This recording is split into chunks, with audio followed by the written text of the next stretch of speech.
तो और मेरे भाई लोग यार, कैसे हो आप लोग। आप सबका वेलकम है केंटारो एक्सप्लेन्स में। आज मैं आपको एक्सप्लेन करने वाला हूँ इमोरल गिल्ट। तो यार एक्सप्लेनेशन को स्टार्ट करते हैं बिना टाइम वेस्ट की। एपिसोड की शुरुआत में दिखाया जाता है कि बहुत सारी लड़कियों को मॉन्स्टर्स ने पकड़ लिया होता है और वो बोलती है मास्टर मुझे बचाइए। तो उनका मास्टर बोलता है कि यही जवानी चाहिए थी मुझे।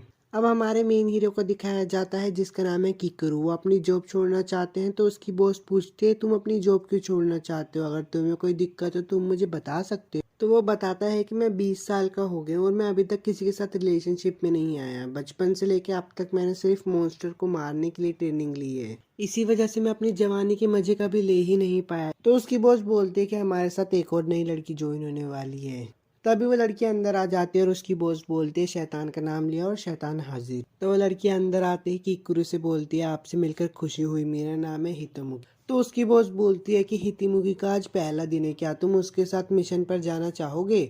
तो वो लड़का बोलता है बॉस अगर आप इतना ही कह रही हो तो ठीक है, मैं इसके साथ मिशन पे चला जाता हूँ। अब वो दोनों साथ में मिशन के लिए निकल जाते हैं और रास्ते में एक दूसरे के बारे में पूछते हैं, जिसमें कि लड़का बताता है कि वो 20 साल का है और लड़की बताती है कि वो 18 साल की है। अब वो दोनों बात कर ही रहे होते हैं तभी लड़की को एक मॉन्स्टर महसूस होता है, इसलिए वो वहां जाती है। लड़का बहुत हैरान हो जाता है क्योंकि वो मॉन्स्टर बहुत दूर होता है और वो ये भी बोलता है कि अच्छा तो डैमी ह्यूमंस की ताकत ये होती है। अब वो लड़की स्लाइम्स पे हमला कर देती है और उन्हें झुक के कहती है आपसे मिलकर खुशी हुई, और लड़का गुस्से में बोलता है ओए सामने देखो। अब वो स्लाइम उस लड़की पे हमला कर देता है और उसके साथ गंदी गंदी हरकतें करने लगता है। अब वो लड़की अपने मास्टर को बोलती है प्लीज मेरी मदद करो। वो लड़का आके उन स्लाइम्स को मार देता है और लड़की को बताता है कि अगर तुम इनके कोर्स पे हमला करोगे तो ये मर जाएंगे। अब लड़का उस लड़की से पूछता है कि क्या तुम अपने पास हथियार नहीं रखती। तो लड़की बोलती है कि नहीं, मैं एक मार्शल आर्टिस्ट हूँ, मैं अपनी बॉडी से ही सबको बचाऊंगी। अब वो दोनों फिर से बात कर ही रहे होते हैं तभी लड़की को एक और मॉन्स्टर पता चलता है। तो लड़का बोलता है बस इसकी मॉन्स्टर को सेंस करने की काबिलियत ही है। अब वो दोनों मॉन्स्टर्स को मारने के लिए जा ही रहे होते हैं तभी लड़की पूछती तुमने इतने सारे मॉन्स्टर्स को मारा है तब भी तुम इतने संभल कर क्यों रहते हो। तो लड़का बोलता है कि मैं संभल कर रहता हूँ इसलिए ही मैंने बहुत सारे मॉन्स्टर्स को मारा है, किसी बड़े मॉन्स्टर के सामने हाथों हाथ लड़ाई करना खतरनाक होगा।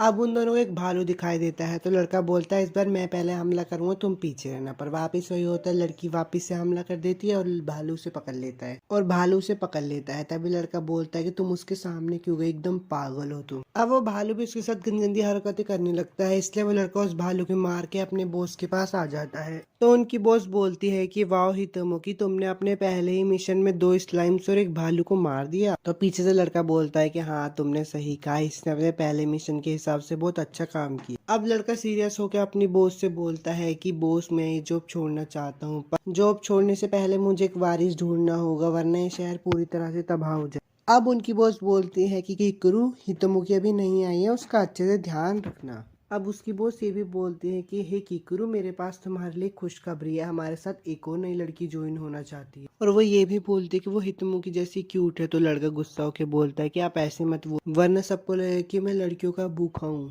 अब उसकी बॉस उस लड़के को बुलाती है, उस लड़की का नाम है मेडिना। तो वो लड़का कहता है ये लड़की हमारी पहले से ही बात सुन रही थी यहाँ पे खड़े होकर। वो लड़का उस लड़की को देख के बोलता है ये तो हितोमुगी से भी छोटी है, क्या ये लड़ पाएगी। किकुरु की बॉस उसको बोलती है कि मेडिना भी यहाँ पे नई नहीं है तो उसका ख्याल रखना। अब मेडिना किकुरु से बोलती है कि मैं तुमसे ठरकी के साथ काम नहीं कर सकती। तो किकुरु बोलता है कि तुम बच्ची हो इसलिए मुझे तुम्हें देख के कुछ फील नहीं होगा, और तभी मेडिना को गुस्सा हो जाता है और वो किकुरु को मारती है। अब किकुरु उन दोनों लड़कियों को लेके अपने साथ एक और मिशन पे चला जाता है। अब किकुरु उन दोनों लड़की को बताता है कि हम जितने भी हंटर्स, नाइट और सोर्सर है उन सबको गार्ड कहा जाता है और हमारा काम है शहर को मॉन्स्टर से।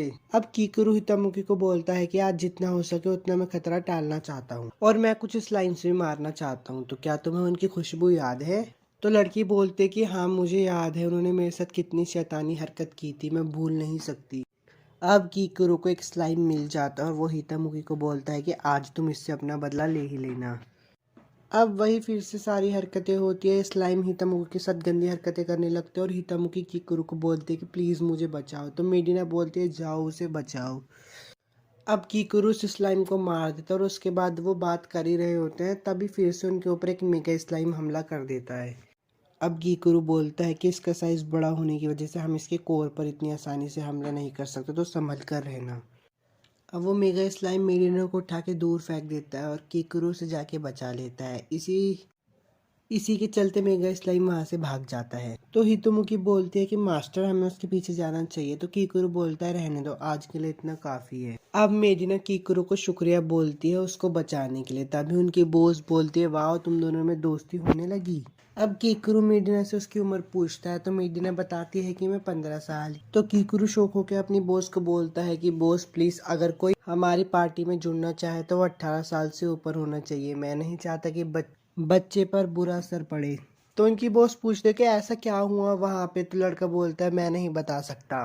तो यार एपिसोड 1 तो यहाँ पे खत्म हो चुका है। अगर आपको वीडियो अच्छी लगे तो लाइक और सब्सक्राइब जरूर करना और मुझे ये भी बताना कि मैं आपके लिए नेक्स्ट एनिमी कौन सी एक्सप्लेन। तब तक के लिए चलता हूँ, बाय।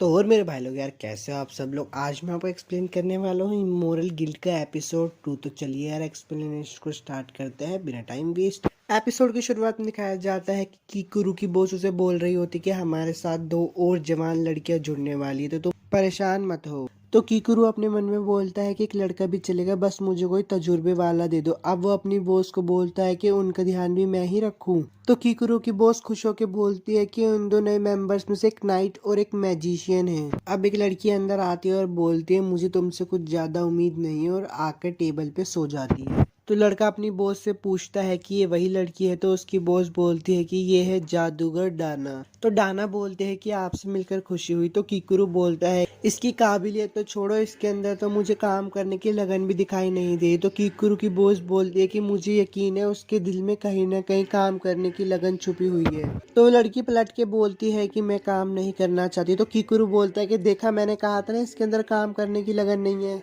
और कीकुरु ये भी बोलता है कि कोई बात नहीं, अगर ये जाना नहीं चाहती तो मैं इसे यहीं पे छोड़ के चला जाऊंगा। मेरे पास ऐसे लोगों को सिखाने के लिए टाइम नहीं है जो सीखना ही नहीं चाहते। तो डाना कीकुरु का हाथ पकड़ के बोलती है कि मुझे इस काम से नफरत ही क्यों ना हो, पर मैं आपके साथ फिर भी चलूंगी क्योंकि जीने के लिए काम करना ही होगा। मैं आप पर बोझ नहीं बनूंगी, तो मुझे ले चलिए। तो कीकुरु बोलता है कि अगर तुम्हें काम करना है तो सही से करो। तो डाना बोल दे कि मुझे तो बस मेरा हिस्सा चाहिए। अब वो लोग काम करने के लिए निकल जाते हैं। अब हितोमुकी कीकुरु से पूछते कि आज मेडिना नहीं आने वाली। तो कीकुरु बोलता है कि आखिरकार वो स्कूल में है और लगता है कि वो कल की वजह से थक गई है, इसलिए शायद वो आज हमारे साथ नहीं आई। अब कीकुरु हितामुकी से भी पूछता है कि तुम 3 दिनों से काम कर रही हो, क्या तुम ठीक हो। तो हितामुकी बोलती है कि मुझे अपने स्टैमिना पे पूरा यकीन है। तो कीकुरु मन में सोचता है कि शायद ये भी बीस्ट ह्यूमन की एक एबिलिटी होती होगी। अब हितामुकी भी कीकुरु से पूछती है बॉस आप भी 3 दिनों से काम कर रहे हो, क्या आप थके नहीं। तभी हितामुकी को एक मॉन्स्टर की खुशबू आती है और वो कहती है कि बॉस आज आप आराम करो, आज सब आप मुझ पे छोड़ दो, मैं संभाल लूंगी। अब हितामुकी को वो भालू पकड़ लेता है और उसके साथ गंदी गंदी हरकतें करने लगता है। तो कीकुरु बोलता है कि चलो टोकी से हराते हैं, पर वो खुद हैरान हो जाता है क्योंकि टोकी तो जमीन पे पड़ी होती है। फिर कीकुरु टोकी से पूछता है कि तुम्हारे पास इतना कम स्टेमिना क्यों है। तो टोकी बोलती है कि तुम्हें क्या लगता है हम जादूगर के पास कुछ ज्यादा ही स्टेमिना होगा। हम सालों सालों तक घर में रहकर पढ़ते हैं, इसलिए हम बाहर नहीं जा पाते। और टोकी ये भी बोलते है कीकुरु को क्या तुम्हारे पीछे वो लड़की ठीक है। अब कीकुरु उस भालू को मारकर हितोमुकी को बचा लेता है और बोलता है कि तुमने मुझे सुबह बोला था आराम करने के लिए। तो हितोमुकी बोलती है मुझे माफ कर दो बॉस। तो कीकुरु बोलता है कि क्या तुमने ये इसलिए किया क्योंकि मैं भी तुम्हारे साथ 3 दिन से लगातार काम कर रहा हूँ। और वो ये भी बोलता है कि तुम थक गई होगी, पर मैं ठीक हूँ, ज्यादा हवा में मत उड़ो। तो हितोमुकी कीकुरु से बोलती है कि मुझे सच में माफ कर दो। और टोकी भी बोलती है कि इतना काफी है बॉस। अब कीकुरु टोकी से भी बोलता है कि आज मैं तुम्हें तब तक घर नहीं जाने दूंगा जब तक तुम मुझे अपनी काबिलियत नहीं दिखाती। अब वो तीनों बात कर ही रहे होते हैं तभी वहाँ पे बहुत सारे खरगोश हमला कर देते हैं और हितामुकी उन्हें क्यूट समझकर उनके पास जाती है, पर वो खरगोश उसके साथ अश्लील हरकतें करने लगते हैं। अब कीकुरु टोकी को बोलता है कि यही तुम्हारा मौका है, इन खरगोश को मार दो। अब टोकी उन खरगोश को मार तो रही होती है पर उसके निशाने चूक जाते हैं। तो कीकुरु बोलता है कि ध्यान से निशाने लगाओ। अब वो खरगोश इतने ठरकी होते हैं कि वो टोकी को भी पकड़ लेते हैं और उसके साथ बदतमीजी करने लगते हैं, पर टोकी गुस्सा जाता है और वो सारी जगह को ही जला दे। अब वो तीनों वापिस से अपने बॉस के पास चले जाते। तो कीकुरु की बॉस बोलती है कि मैं चाहती थी कि तुम तीनों करीब आ जाओ, पर मुझे नहीं पता था कीकुरु तुम ऐसा करोगे। तो कीकुरु चिल्ला के बोलता है कि तुम क्या बात कर रही हो, तुम्हारे दिमाग में क्या चल रहा है। अब टोकी रोने वाला फेस बनाती है और बोलती है कि जब वो खरगोश हमारी बॉडी के साथ खेल रहे थे तब सिर्फ बॉस देख के मजा ले रही थी। अब एक लड़की अंदर आती है और टोकी को बोलती है कि तुम मेरे बिना ही मिशन करने चले गई, मुझे तुम्हारी बहुत चिंता हो रही। अब उनकी बॉस बोलते हैं कि जब तुम तीनों मिशन कर रहे थे तब ये लड़की यहाँ पे पहुंच गई। अब वो लड़की अंदर आती है और बोलती है कि मेरा नाम है हाना बाता और मैं एक नाइट हूँ और मैं तोशिको की बचपन की दोस्त भी हूँ। अब वो किकुरु से हाथ मिलाती है और बोलती है कि मैं आपके साथ काम करने के लिए बहुत उत्सुक हूँ। तो किकुरु भी बोलता है कि मैं भी। तो किकुरु मन ही मन में सोचता है कि मुझे डर था कि हमारी टीम में एक और काम चुराने वाला है, पर ये तो देखकर बहुत काबिल लगती है। अब वो हाना बातों को लेके अपनी मिशन पे चला जाता है और वो हितामुकी को बोलता है कि कोई मोस्टर ढूंढो। तभी हितामुकी को एक स्लाइम दिखता है। अब हितामुकी बोलते हैं कि स्लाइम को मैं मार दूंगी, पर किकुरु से स्लाइम को पहले ही मार देता है और बोलता है कि मेरा हाथ फिसल गया। अब और भी स्लाइम ढूंढती है हितामुकी, पर किकुरु उनको पहले ही मार देता है। अब हितामुकी गुस्सा होकर किकुरु को बोलती है कि आज तुम मुझे लड़ना क्यों नहीं दे रहे। तो किकुरु बोलता है कि मैं नहीं कर सकता। तो फिर हितामुकी बोलते हैं कि मैं बिना तजुर्बे के कैसे सीख पाऊंगी लड़ना। अब वो तीनों फिर से बात कर रहे होते हैं तभी एक सुअर उन पे हमला कर देता है, पर हाना बाता उसको हथौड़े से मार के तोड़ देती है। तो वो किकुरु से बोलती है सॉरी बॉस, मैंने आपसे बिना पूछे हमला कर दिया। तो किकुरु बोलता है कि नहीं, तुमने अच्छा काम किया। अब वो तीनों फिर से बात ही कर रहे होते हैं तभी हितामुकी को एहसास होता है कि बहुत सारे मॉन्स्टर उनकी तरफ आ रहे होते हैं। तभी किकुरु बोलता है कि हमें नीचे चलना चाहिए। तो हाना बाता पूछती है कि बॉस, के मॉन्स्टर्स को ऊपर रहने देना सही है। तो किकुरु जवाब देता है कि लंबे पैरों वाले जानवरों को पहाड़ से उतरने में प्रॉब्लम होती है, इसलिए जब वो नीचे गिर जाएंगे हम उन्हें मार देंगे। पर यहाँ पे उल्टा हो जाता है, हितामुकी गिर जाती है। तो किकुरु गुस्सा होकर बोलता है कि तुम क्यों गिर रही हो। अब वो सारे मॉन्स्टर्स को पकड़ लेते हैं और हितामुकी के साथ गंदी गंदी हरकतें करने लगते हैं। पर तभी हाना बाता को गुस्सा हो जाता है और वो अपनी सुपर स्किल एक्टिवेट कर लेती है। पर उसे एक्टिवेट करने के बाद तो वो बहुत पागल हो जाती है, पर वो होश खोते हुए भी फिर भी उन मॉन्स्टर्स को मार देते। तो किकुरु बोलता है कि ओए हाना बाता, क्या तुम मुझे पहचान सकती हो। और फिर हाना बाता किकुरु के साथ बदतमीजी करने लगती है, पर जल्दी उसे होश आ जाता है। तो वो देखते किकुरु जमीन पे लेटा पड़ा है। वो पूछती है बॉस, आपकी हेल्प किसने की, क्या आप ठीक हो। तो किकुरु बोलता है कि एक मॉन्स्टर ने मारा जो पार्टी मेंबर का भेष में आया था। अब वो लोग वापस से अपनी बॉस के पास आ जाते हैं और बॉस पूछती है आज तुम्हारा दिन कैसा गया। तो किकुरु बोलता है कि हाना बाता ने आज बहुत अच्छा काम किया। तो हाना बाता कहती है सच में, मुझे सुनकर बहुत खुशी हुई कि मैं तुम्हारे काम आई। तो यार एपिसोड 1 तो खत्म हो गया। अगर आपको वीडियो अच्छी लगे तो यार लाइक और सब्सक्राइब जरूर करना, और यार मुझे ये भी बताना कि मैं आपके नेक्स्ट एनिमे कौन सी एक्सप्लेन करूँ। तब तक के लिए चलता हूँ, बाय।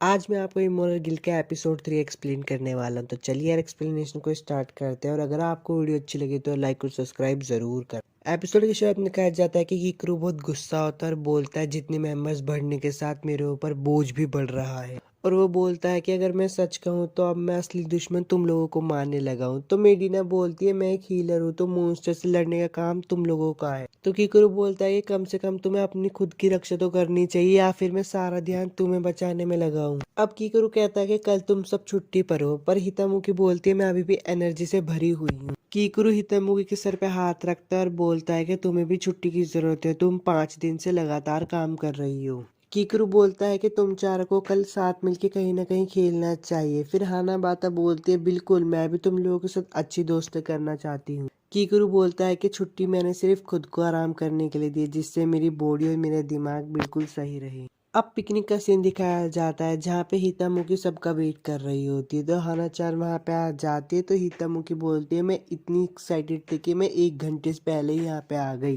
अब टोकी भी वहाँ पे आ जाती है। तो वो तीनों मिलकर बोलते हैं कि अब बस मेडिना के आने का ही इंतजार है। मेडिना भी वहाँ पे आ जाती है और बोलती है इंतजार करवाने के लिए माफ करना। अब किकुरु का सीन दिखाया जाता है। मिस एनोमे-सान किकुरु को बोलते कि ये रहे वो डॉक्यूमेंट जो तुमने मांगे थे। तो किकुरु बोलता है एक चीज है जो मुझे बहुत परेशान कर रही है। किकुरु उन डॉक्यूमेंट को देखता है और बोलता है पिछले महीने प्रोविडेंस में गार्ड की मौत, 17 आदमी और 9 लड़कियों की मौत। किकुरु बोलता है कि मेरा ये बोलना आपको बुरा सुनाई दे रहा होगा, पर लड़कियां अभी भी मर रही है। तो मिस इनोमे-सान बोलती है क्या कुछ हुआ है किकुरु। किकुरु बोलता है कि मुझे थोड़ा अजीब लगा कि मॉन्स्टर जिस तरह से लड़कियों के खिलाफ लड़ रहे हैं, खासकर हितामुकी के लिए उनका पागलपन एक रहस्य है और ये जानलेवा भी नहीं है। किकुरु बोलता है सीधा बोलो तो ये ठरक है, वो हितामुकी के साथ ठरक भरे काम करते हैं, लेकिन ये सिर्फ इंसान की नजर में ऐसा दिखता है, वो जानवर हितामुकी को सिर्फ लिक और शक करते हैं। किकुरु बोलता है कि मुझे लगता है वो हितामुकी को एक खाने की तरह पेश आते हैं, ना कि बच्चा पैदा करने वाली साथी की तरह। इनोमे बोलते हैं कि मॉन्स्टर माना से जिंदा रहते हैं, जो मैजिकल पावर पेड़ पौधे और जानवरों के अंदर है। कीकरू बोलता है कि लगता है शायद वो हितामुकी पे इसलिए हमला नहीं करे क्योंकि हितामुकी का माना बहुत ज्यादा अच्छा है, वो उसे एक ही बार में खत्म करना नहीं चाहते। लगता है शायद यही वजह होगी। लेकिन क्या अच्छा और बुरा माना जैसी भी कोई चीज होती है? मिस इनोमिसान खुश होती है और बोलती है तुम्हें उन लड़कियों की चिंता है। तो कीकरू बोलता है मुझे लोगों से मिलना जुलना पसंद नहीं, लेकिन मैं संपर्क बनाने की कोशिश कर रहा हूँ। अब हितामुगी का दिखाया जाता है जो कि केक खाने के बाद बोलती है बहुत अच्छा है, क्या तुम यहाँ पे हमेशा आती हो हाना? तो हाना बोलती है हाँ मैं टोकी के साथ यहाँ पे हमेशा आती। टोकी बोलती है कि जब से हम यहाँ पे हैं तब से हम सिर्फ केक की बात कर रहे हैं, जब लड़कियां साथ में इकट्ठी होती है तो हमें वो वाली बात करनी चाहिए। तो सब बोलते कौन सी? तो टोकी बोलती है लव स्टोरी वाली। टोकी ये भी बोलती है कि मैं तुम सबकी लव लाइफ के बारे में जानना चाहती हूँ। तो हाना बोलती है मेरी कोई लव लाइफ नहीं है, तुम्हें पता है ना मेरी फैमिली कितनी स्ट्रिक्ट है टोकी, और अभी भी कुछ बेकार लोग मुझ पे नजर रख रहे हैं। तो मेडिना बोलता है मैं भी, मेरी जैसी एक सच्ची जादूगर कभी किसी को डेट नहीं करेगी। हितामुकी और टोकी भी यही बोलते हैं कि हम दोनों की भी कोई लव लाइफ नहीं है।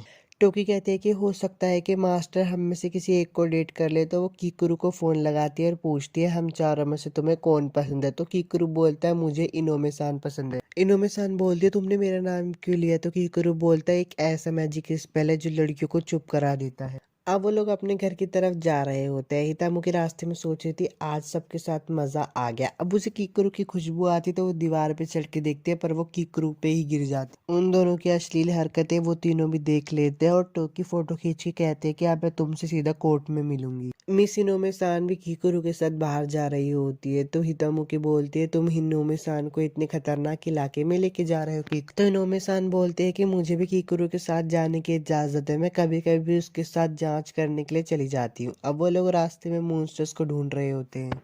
हितामुकी एक गड्ढे में गिर जाती है और दोनों सांपों से लपेट के उससे तो अश्लील हरकतें करने लगते हैं। तो मिस इनोमे-सान बोलती है तुम इतने शांत कैसे खड़े हो? तो इनोमे-सान उस पर चिल्लाती और बोलती है कि जांच खत्म हुई, जाके उसकी मदद करो। तो कीकरू बोलता है ठीक है मैं जाता हूँ, आप जहाँ खड़ी हो वहीं रहना। अब वो हितामुकी को बचाने जा ही रहा होता है, पर पीछे इनोमे-सान को सांप पकड़ लेते हैं और उनके साथ गंदी गंदी हरकतें करने लगते हैं उनके कपड़े फाड़ कर। कीकरू मिस इनोमे-सान को बचाता है और बोलता है आपको अपना ध्यान रखना चाहिए था। अब वो ये भूल ही जाता है कि हितामुगी को भी सांपों ने पकड़ लिया होता है, इसलिए वो जल्दी से उसके पास जाता है और उसको भी वहां से बचा लेता है। अब वो लोग वापस गिल्ड की तरफ चले जाते हैं। तो मिस इनोमे-सान की लड़की बोलती है आज आप सबका दिन कैसा गया? तो मिस इनोमे-सान बोलती है अच्छा गया। तो उनकी लड़की पूछती है आपने कपड़े बदल लिए? तो मिस इनोमे बोलती है हाँ मैंने बदल लिए। हितामुकी हैरान हो जाते और मिस इनोमे-सान से बोलती है ये कौन है? तो मिस इनोमे-सान बोलती है ये मेरी बेटी है। तो हितामुकी बोलती है आप कितने साल की हो? मिस इनोमे-सान उसे बताती है वो 31 ईयर्स की है। एपिसोड 3 तो यार खत्म हो गया। अगर आपको वीडियो अच्छी लगे तो लाइक और सब्सक्राइब जरूर करना और मुझे भी बताना कि मैं नेक्स्ट एनीमे आपके लिए कौन से एक्सप्लेन करूँ। तब तक के लिए चलता हूँ, बाय। हेलो दोस्तों, आज मैं आपको एक्सप्लेन करने वाला हूँ इमोरल गिल्ड एपिसोड 4। तो चलिए एक्सप्लेनेशन को स्टार्ट करते हैं और अगर आपको वीडियो अच्छी लगे तो यार सब्सक्राइब जरूर कर। एपिसोड की शुरुआत में कीकरू कहता है कि जैसा कि आप देख सकते हो मैं कीकरू ही हूँ, बस मैं एक डॉक्टर बना हुआ हूँ किसी मजबूरी। अब सीन दिखाया जाता है कि नर्स कीकरू के पास आकर बोलती है मुझे डॉक्टर नहीं मिल रहे, प्लीज कीकरू आप डॉक्टर की जगह चेकअप कर लीजिए। वो नर्स कहती है कि बस 4 लोग ही बचे हैं, उन्हीं का ही चेकअप करना है। तो कीकरू बोलता है तुम डॉक्टर को फोन क्यों नहीं कर लेती? तो वो नर्स बोलती है डॉक्टर के पास फोन नहीं है। कीकरू बोलता है कि तो फिर तुम खुद क्यों नहीं डॉक्टर का काम कर लेती? तुम तो एक नर्स भी हो, तुम्हें तो मुझसे भी ज्यादा अच्छे तरीके से आता होगा। तो वो नर्स बोलती है कि हमारे यहाँ पे ऐसा कोई भी कोट नहीं है जो मुझे फिट हो जाए, मैं आपसे गुजारिश करती हूँ अगर मैंने फिर से इतनी बड़ी गलती कर दी तो वो मुझे निकाल देंगे, प्लीज डॉक्टर बन जाओ ना कीकरू। कीकरू कहता है कि मैं बन तो जाऊंगा पर जो बाहर चेकअप्स वाले हैं वो तो मेरे को पहचान लेंगे ना। तो वो नर्स बोलती है मैं तुम्हारे चेहरा ढक दूंगी और तुम्हारे मुंह पे बैंडेजेस लगा दूंगी। कीकरू बोलता है कि मुझे इस बारे में ज्यादा जानकारी नहीं है, पर वो नर्स बोलती है कि कुछ नहीं होगा, वो जवान बच्चे हैं, उन्हें कोई बड़ी बीमारी नहीं होगी। तभी वहाँ पे हितामुकी, टोकी, मेडिना और हाना आ जाती है और बोलती है हम यहाँ पे मेडिकल चेकअप के लिए आए। तो कीकरू मन में सोचता है मैं इन्हें बिल्कुल ही पता लगने नहीं दूंगा। अब नर्स कीकरू के पास आकर बोलती है अब धड़कने चेक करने का समय आ गया है। तो कीकरू बोलता है मुसीबत हो जाएगी अगर मेरा ध्यान भटक गया और या फिर उनको शक हो गया। अब कीकरू हानाबाता को बोलता है अपनी शर्ट खोलिए और जैसी वो अपनी शर्ट खोलती है कीकरू को एक इतना बड़ा झटका लगता है और बोलता है अच्छा तो इसके पोम पोम का साइज 110 सेंटीमीटर है। कीकरू बोलता है अगर इसके नौकरों को पता चल गया मैंने ऐसा किया है तो मेरा तो खेल खत्म हो जाएगा। अब कीकरू उसके निप्पल्स पे रख के उसकी धड़कन सुनने की कोशिश कर रहा होता है। तो हानाबाता बोलती क्या आपको वहां से मेरी धड़कन सुनाई दे जाएगी? अब वो नर्स कीकरू के पास आते और बोलती बोलती है थोड़ा ऊपर से सुनिए। कीकरू बोलता होगा कि इसके तरबूज तो मिसिनो में सान से भी बड़े होंगे, मुझे नहीं लगता कि मुझे इस जिंदगी में इससे बेहतर कुछ भी मिल सकता है। अब टोकी की बारी आती है तो कीकरू से भी बोलता है कि अपनी शर्ट खोलिए। कीकरू उसकी बॉडी को देखकर बहुत हैरान हो जाता है और बोलता है कि मुझे इसी पल का इंतजार था। इसका साइज के साथ कोई लेना देना नहीं है, पर इसकी बॉडी एकदम मस्त है, इसके बाल भी बहुत चमकीले। अब मेडिना की बारी आ जाती तो कीकरू बोलता है मैं इसकी धड़कनें पीछे से चेक कर लूंगा। तो नर्स बोलती है अगर तुम ऐसा करोगे तो उसको तुम पर शक हो जाएगा, इसलिए कीकरू मेडिना को बोलता है वहां पर जाके लेट जाओ। वो कहता है कि मुझे इसके जैसे चमकीले वाले बच्चों की बॉडी में कोई दिलचस्पी नहीं है, जिसके पिछवाड़े भी नहीं है और वो भी बहुत छोटे छोटे। हितामुकी की बारी आ जाती है तो कीकरू से भी बोलता है कि अपनी शर्ट खोलिए, पर वो मन ही मन में बोलता है कि मैंने तो इसकी इतनी बार देख रखे है कि मुझे इसे देख के कोई फर्क भी नहीं पड़ेगा। हितामुकी की धड़कनें चेक करने पर उसे पता चलता है कि उसकी धड़कनें बहुत जोरों से चल रही होती है, इसलिए वो बोलता है कि तुम कमजोर हो मुझे पता है, पर थोड़ा शांत रहो। हितामुकी का चेकअप हो जाने के बाद वो कीकरू के पास आती है और उसके कान में बोलती है आपने जो भी किया है आपने अच्छा नहीं किया। कीकरू सदमे में चला जाता है और बोलता है उसे कैसे पता चला। तो उसे याद आता है कि हितामुकी तो उसकी खुशबू से ही बता सकते हैं कि वो कीकरू है। अब सीन चेंज होता है जहाँ पे कीकरू मेडिना और टोकी से बोल रहा होता है मैं तुम्हें स्पेल कास्ट करना तो सिखा नहीं सकता, इसलिए मैं तुम्हें फिटनेस की ट्रेनिंग दूंगा। अब कीकरू उन दोनों को बहुत सारी ट्रेनिंग करवाता है, जैसे कि पुशअप्स, सीटअप्स, पुलअप्स। ये सब करवाने के बाद वो लोग थक जाते हैं तो टोकी बोलती है कि इतना सब करने के बाद भी मैं जिंदा कैसे हूँ। तो मेडिना बोलती है कीकरू ने जो बोला था मैंने तो वो सबका सब किया है। टोकी बोलती है कि आज के लिए हमने बहुत कुछ कर लिया है, क्यों ना हम इसे रोक दे। तो कीकरू बोलता है अभी एक और ट्रेनिंग बाकी है। मेडिना हंसकर बोलती है देखा तुम एक लूजर हो। मेडिना कहते हैं कि कीकरू तुम मुझे बताओ मैं वो एक्सरसाइज करूंगी। अब वो खड़ी हो रही होती है पर वो गिर जाती है तो कीकरू उसके पास आके बोलता है मुझे माफ कर देना, आज मैंने तुमसे ज्यादा ही एक्सरसाइज करवा दी।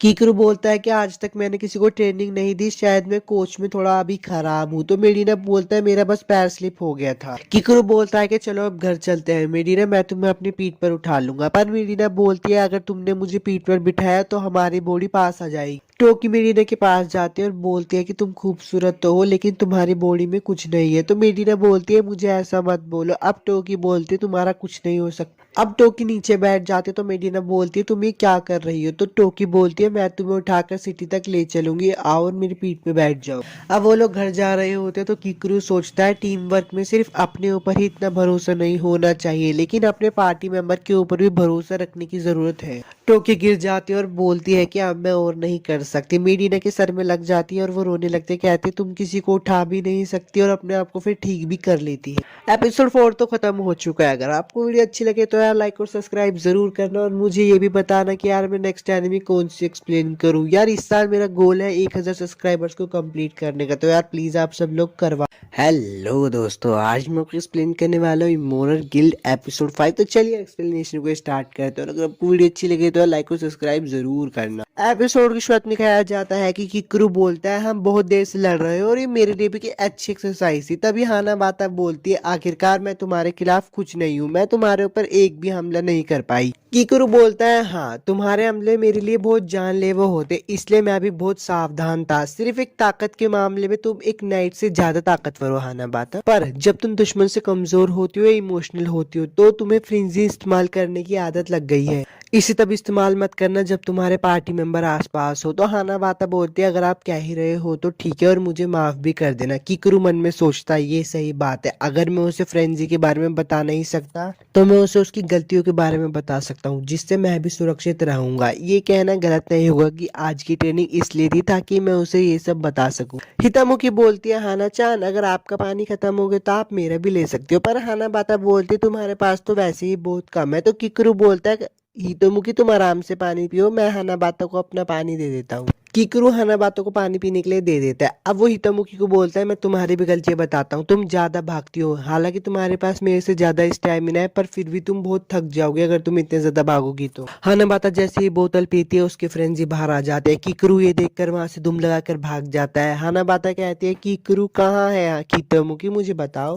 कीकरू पत्थर के पीछे बैठा होता है और सोच रहा होता है। जैसे ही उसने बोतल पी उसकी फ्रेंजी बाहर आ गई। तभी उसे याद आता है कि हाना बाता की नौकरानी उसे बोलती है कि अगर आपको कुछ भी हानाबाता के बारे में जानना है तो उसकी फ्रेंड टोकी से पूछ लेना। कीकरू टोकी को फोन लगाता है और उसको सारी बात बता देता है। तो टोकी कीकरू को बताते कि असल में उसके अंदर ज्यादा मैजिक आने की वजह से उसने होश खो दिया है। टोकी कीकरू को बताती है कि फ्रेंजी एक ऐसा प्रोसेस है जिसमें मानव दिमाग तक जाता है, जिससे एक इंसान के ऊपर बहुत ताकत आ जाती है। लेकिन हानाबाता के मामले में इसका उल्टा होता है। जब सारा का सारा मानव उसके दिमाग में इकट्ठा हो जाता है तो वो संभाल नहीं पाती और इससे पहले कि उसे ताकत मिले वो नशे में चली जाती है। टोकी कीकरू को बताती है कि उसकी ताकत और मजबूती तो फर्स्ट क्लास है, पर उसके मैजिक झेल पाने की ताकत कम है, इसलिए वो अपने खुद का मैना भी नहीं संभाल पाती। कीकरू टोकी से बात कर ही रहा होता है तभी हानाबाता हितामुकी पे हमला कर देती है और उसके संतरों का जूस चूसने लगती है। तभी कीकरू टोकी को बोलता है मैं फोन रख दूं, तो टोकी बोलती है मुझे पता है तुम उनकी वीडियो बनाने वाले हो, है ना।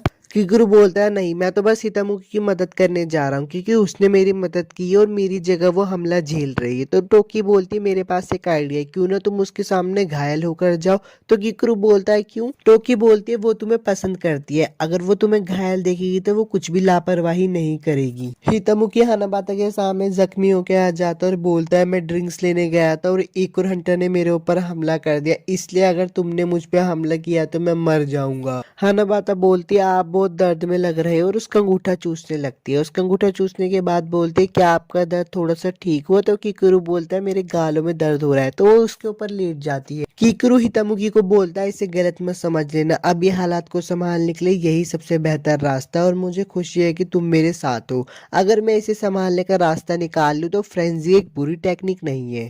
कीकरू सोचता है कि हानाबाता के होश में आने से पहले ही मैं यहाँ से चुपके से निकल लूंगा, पर वो देखता है हानाबाता होश में आ जाती है और उसको बहुत जोर से मुक्का मारती है। अब सीन दिखाया जाता है कि वो लोग वापस से शिकार करने जाते हैं और सबकी हालत खराब होती है। तो कीकरू बोलता है चार नाड़ियों के बिना मेरी मदद के मॉन्स्टर का शिकार करना बहुत गलत है। अब कीकरू के घर का सीन दिखाया जाता है जहाँ पे हितामुकी बोलते हैं मैं एक भी मॉन्स्टर को नहीं मार पाती और आज मैं किसी भी काम में नहीं आ पाई। तो हानाबाता बोलती है ऐसी बात नहीं है, तुमने मुझे बचाने की कोशिश की थी हितामुकी। टोक्यो और मेडिना आपस में लड़ने लगते हैं तो कीकरू बोलता है शांत हो जाओ, डिनर के वक्त है, बस अपना खाना खाओ। कीकरू मन में सोचता लगता है कि अभी भी मुझे उन्हें लीड करने की जरूरत है। कीकरू बोलता है खाना किसने बनाया। तो हितामुकी बोलती है मैंने बनाया, कि ये खराब बना है। तो कीकरू बोलता है नहीं नहीं ये तो बहुत अच्छा बना है। अब सब भी खाना टेस्ट करते और हितामुकी की तारीफ करने लगे। हितामुकी बोलती है कि मुझे खुशी हुई आप सबको खाना पसंद आया। तभी टोकी कीकरू से पूछते है क्या तुम ऐसी लड़की को डेट करना चाहोगे जिससे घर का सारा काम आता है। तो कीकरू भी बोलता है हाँ ये तो अच्छी बात होगी अगर उसे सारा घर का काम आता है। तो टोकी बोलती है कि क्यों ना हम तुम्हारे लिए कुकिंग कंपटीशन रखते, देखते हैं कौन सबसे ज्यादा अच्छा खाना बनाएगा। तो कीकरू बोलते सबसे पहले तुम्हें देखकर नहीं लगता कि तुम इस आलसीपन के साथ खाना बना सकती हो,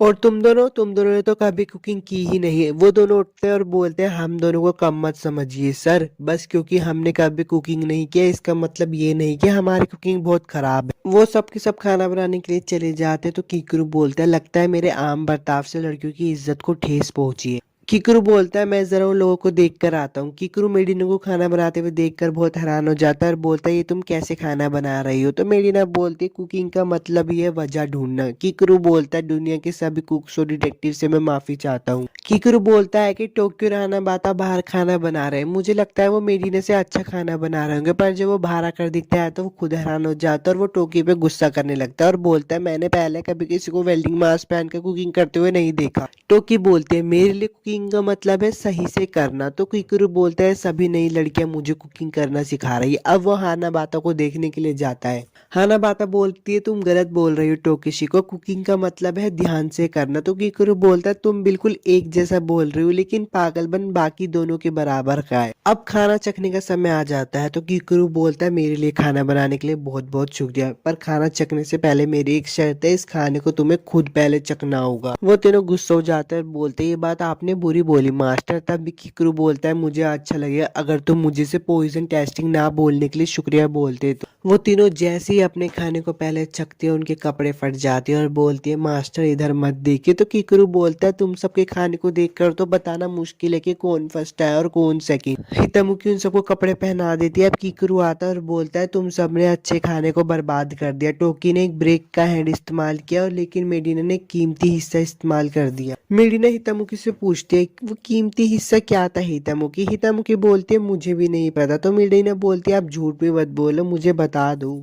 अब फाइनली हितामुकी से बता ही देती है कि अभी जो तुमने खाया है वो एक भालू का प्राइवेट औजार था। ये बात सुनकर मेरीना को चक्कर आ जाता है और बोलती है मैंने अभी जो खाया क्या वो एक भालू का औजार था। एपिसोड 5 तो खत्म हो गया। अगर आपको वीडियो अच्छी लगी तो लाइक और सब्सक्राइब जरूर करना और मुझे ये भी बताना कि मैं नेक्स्ट टाइम में आपके लिए कौन सी एक्सप्लेन करूँ। तब तक के लिए चलता हूँ यार, बाय।